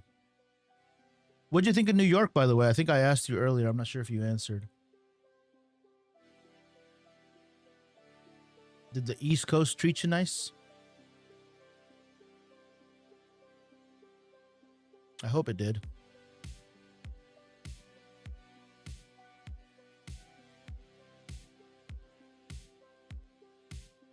Definitely going to be doing a lot of denoise on these photos.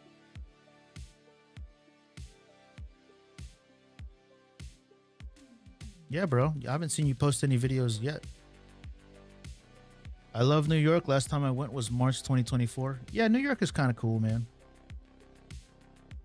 There we go.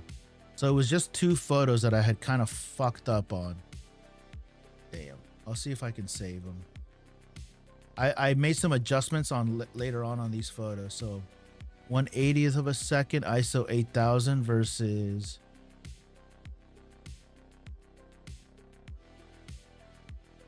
What is this?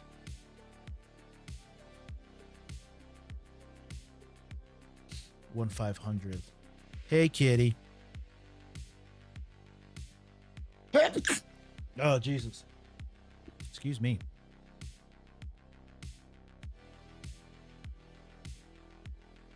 Yeah, so I was over 1/500th.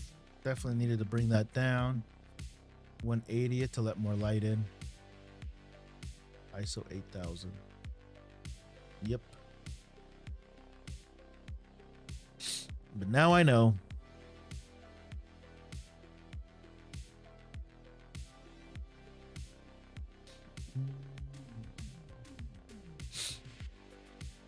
I will clean up my place a bit and go to the store and finish some edits. Start working on. David is still here. I bet David that if he pops out his video, that I'll make 2 videos today. I'll record 2 videos. My condition was that I'll need to bro. Don't let me down. Don't let me down, David.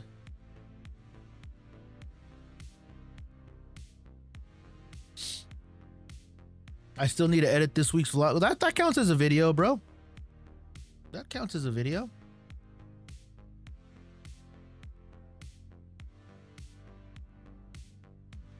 Yeah, your vlog video counts as a video, broski. I'm just trying to encourage you to stay active and then look at your packaging, your titles, you know? That's all, broski. That's all.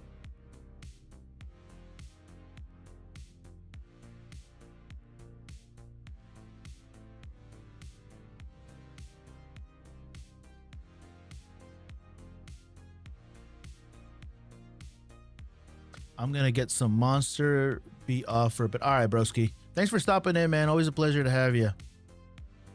Send me your YouTube video whenever you got. All of you guys, whoever's in here, whenever you guys publish a new YouTube video, send me that shit, man. I'll be your first like and comment. Gotta support where I can. This is near the end of the session, by the way. The parents wanted some mommy and me photos. There we go. That's a good one.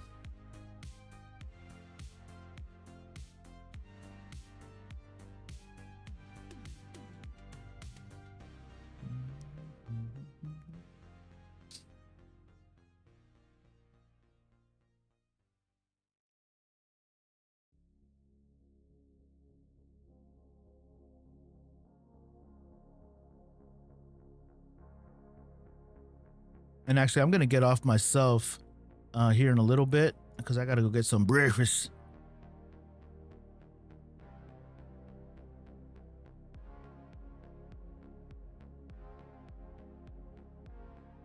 And this job right here, guys, this job was pretty easy, pretty quick. Quick $800.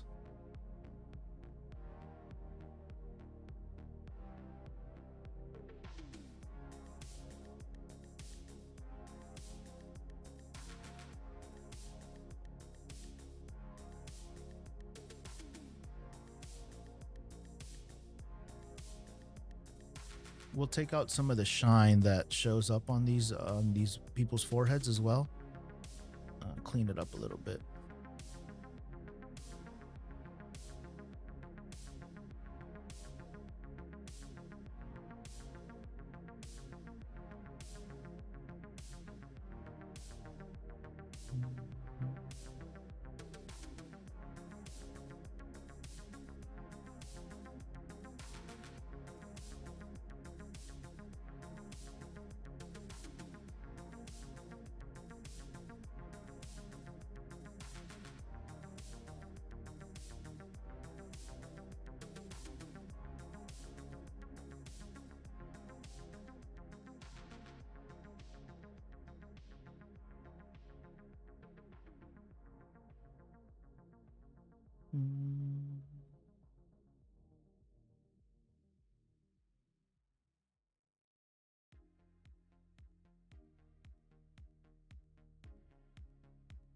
All right, Antonio. Appreciate you stopping in, man. Got to get your hustle right, man. Get your grind on. Look at these 2 girls. They're like so not interested in being here. And look at mom. Mom is like, yeah. That's funny. They're like, Mom, you're so embarrassing. All right, y'all. I gotta bounce. I'm gonna go get some breakfast. I'll be back. Finish up these edits. I got a lot more to go, but yeah, Antonio, no problem, man. I'm always here. Always here to chat. and I go live as often as I can, man. Multiple times a day. Multiple times a day. Toodles.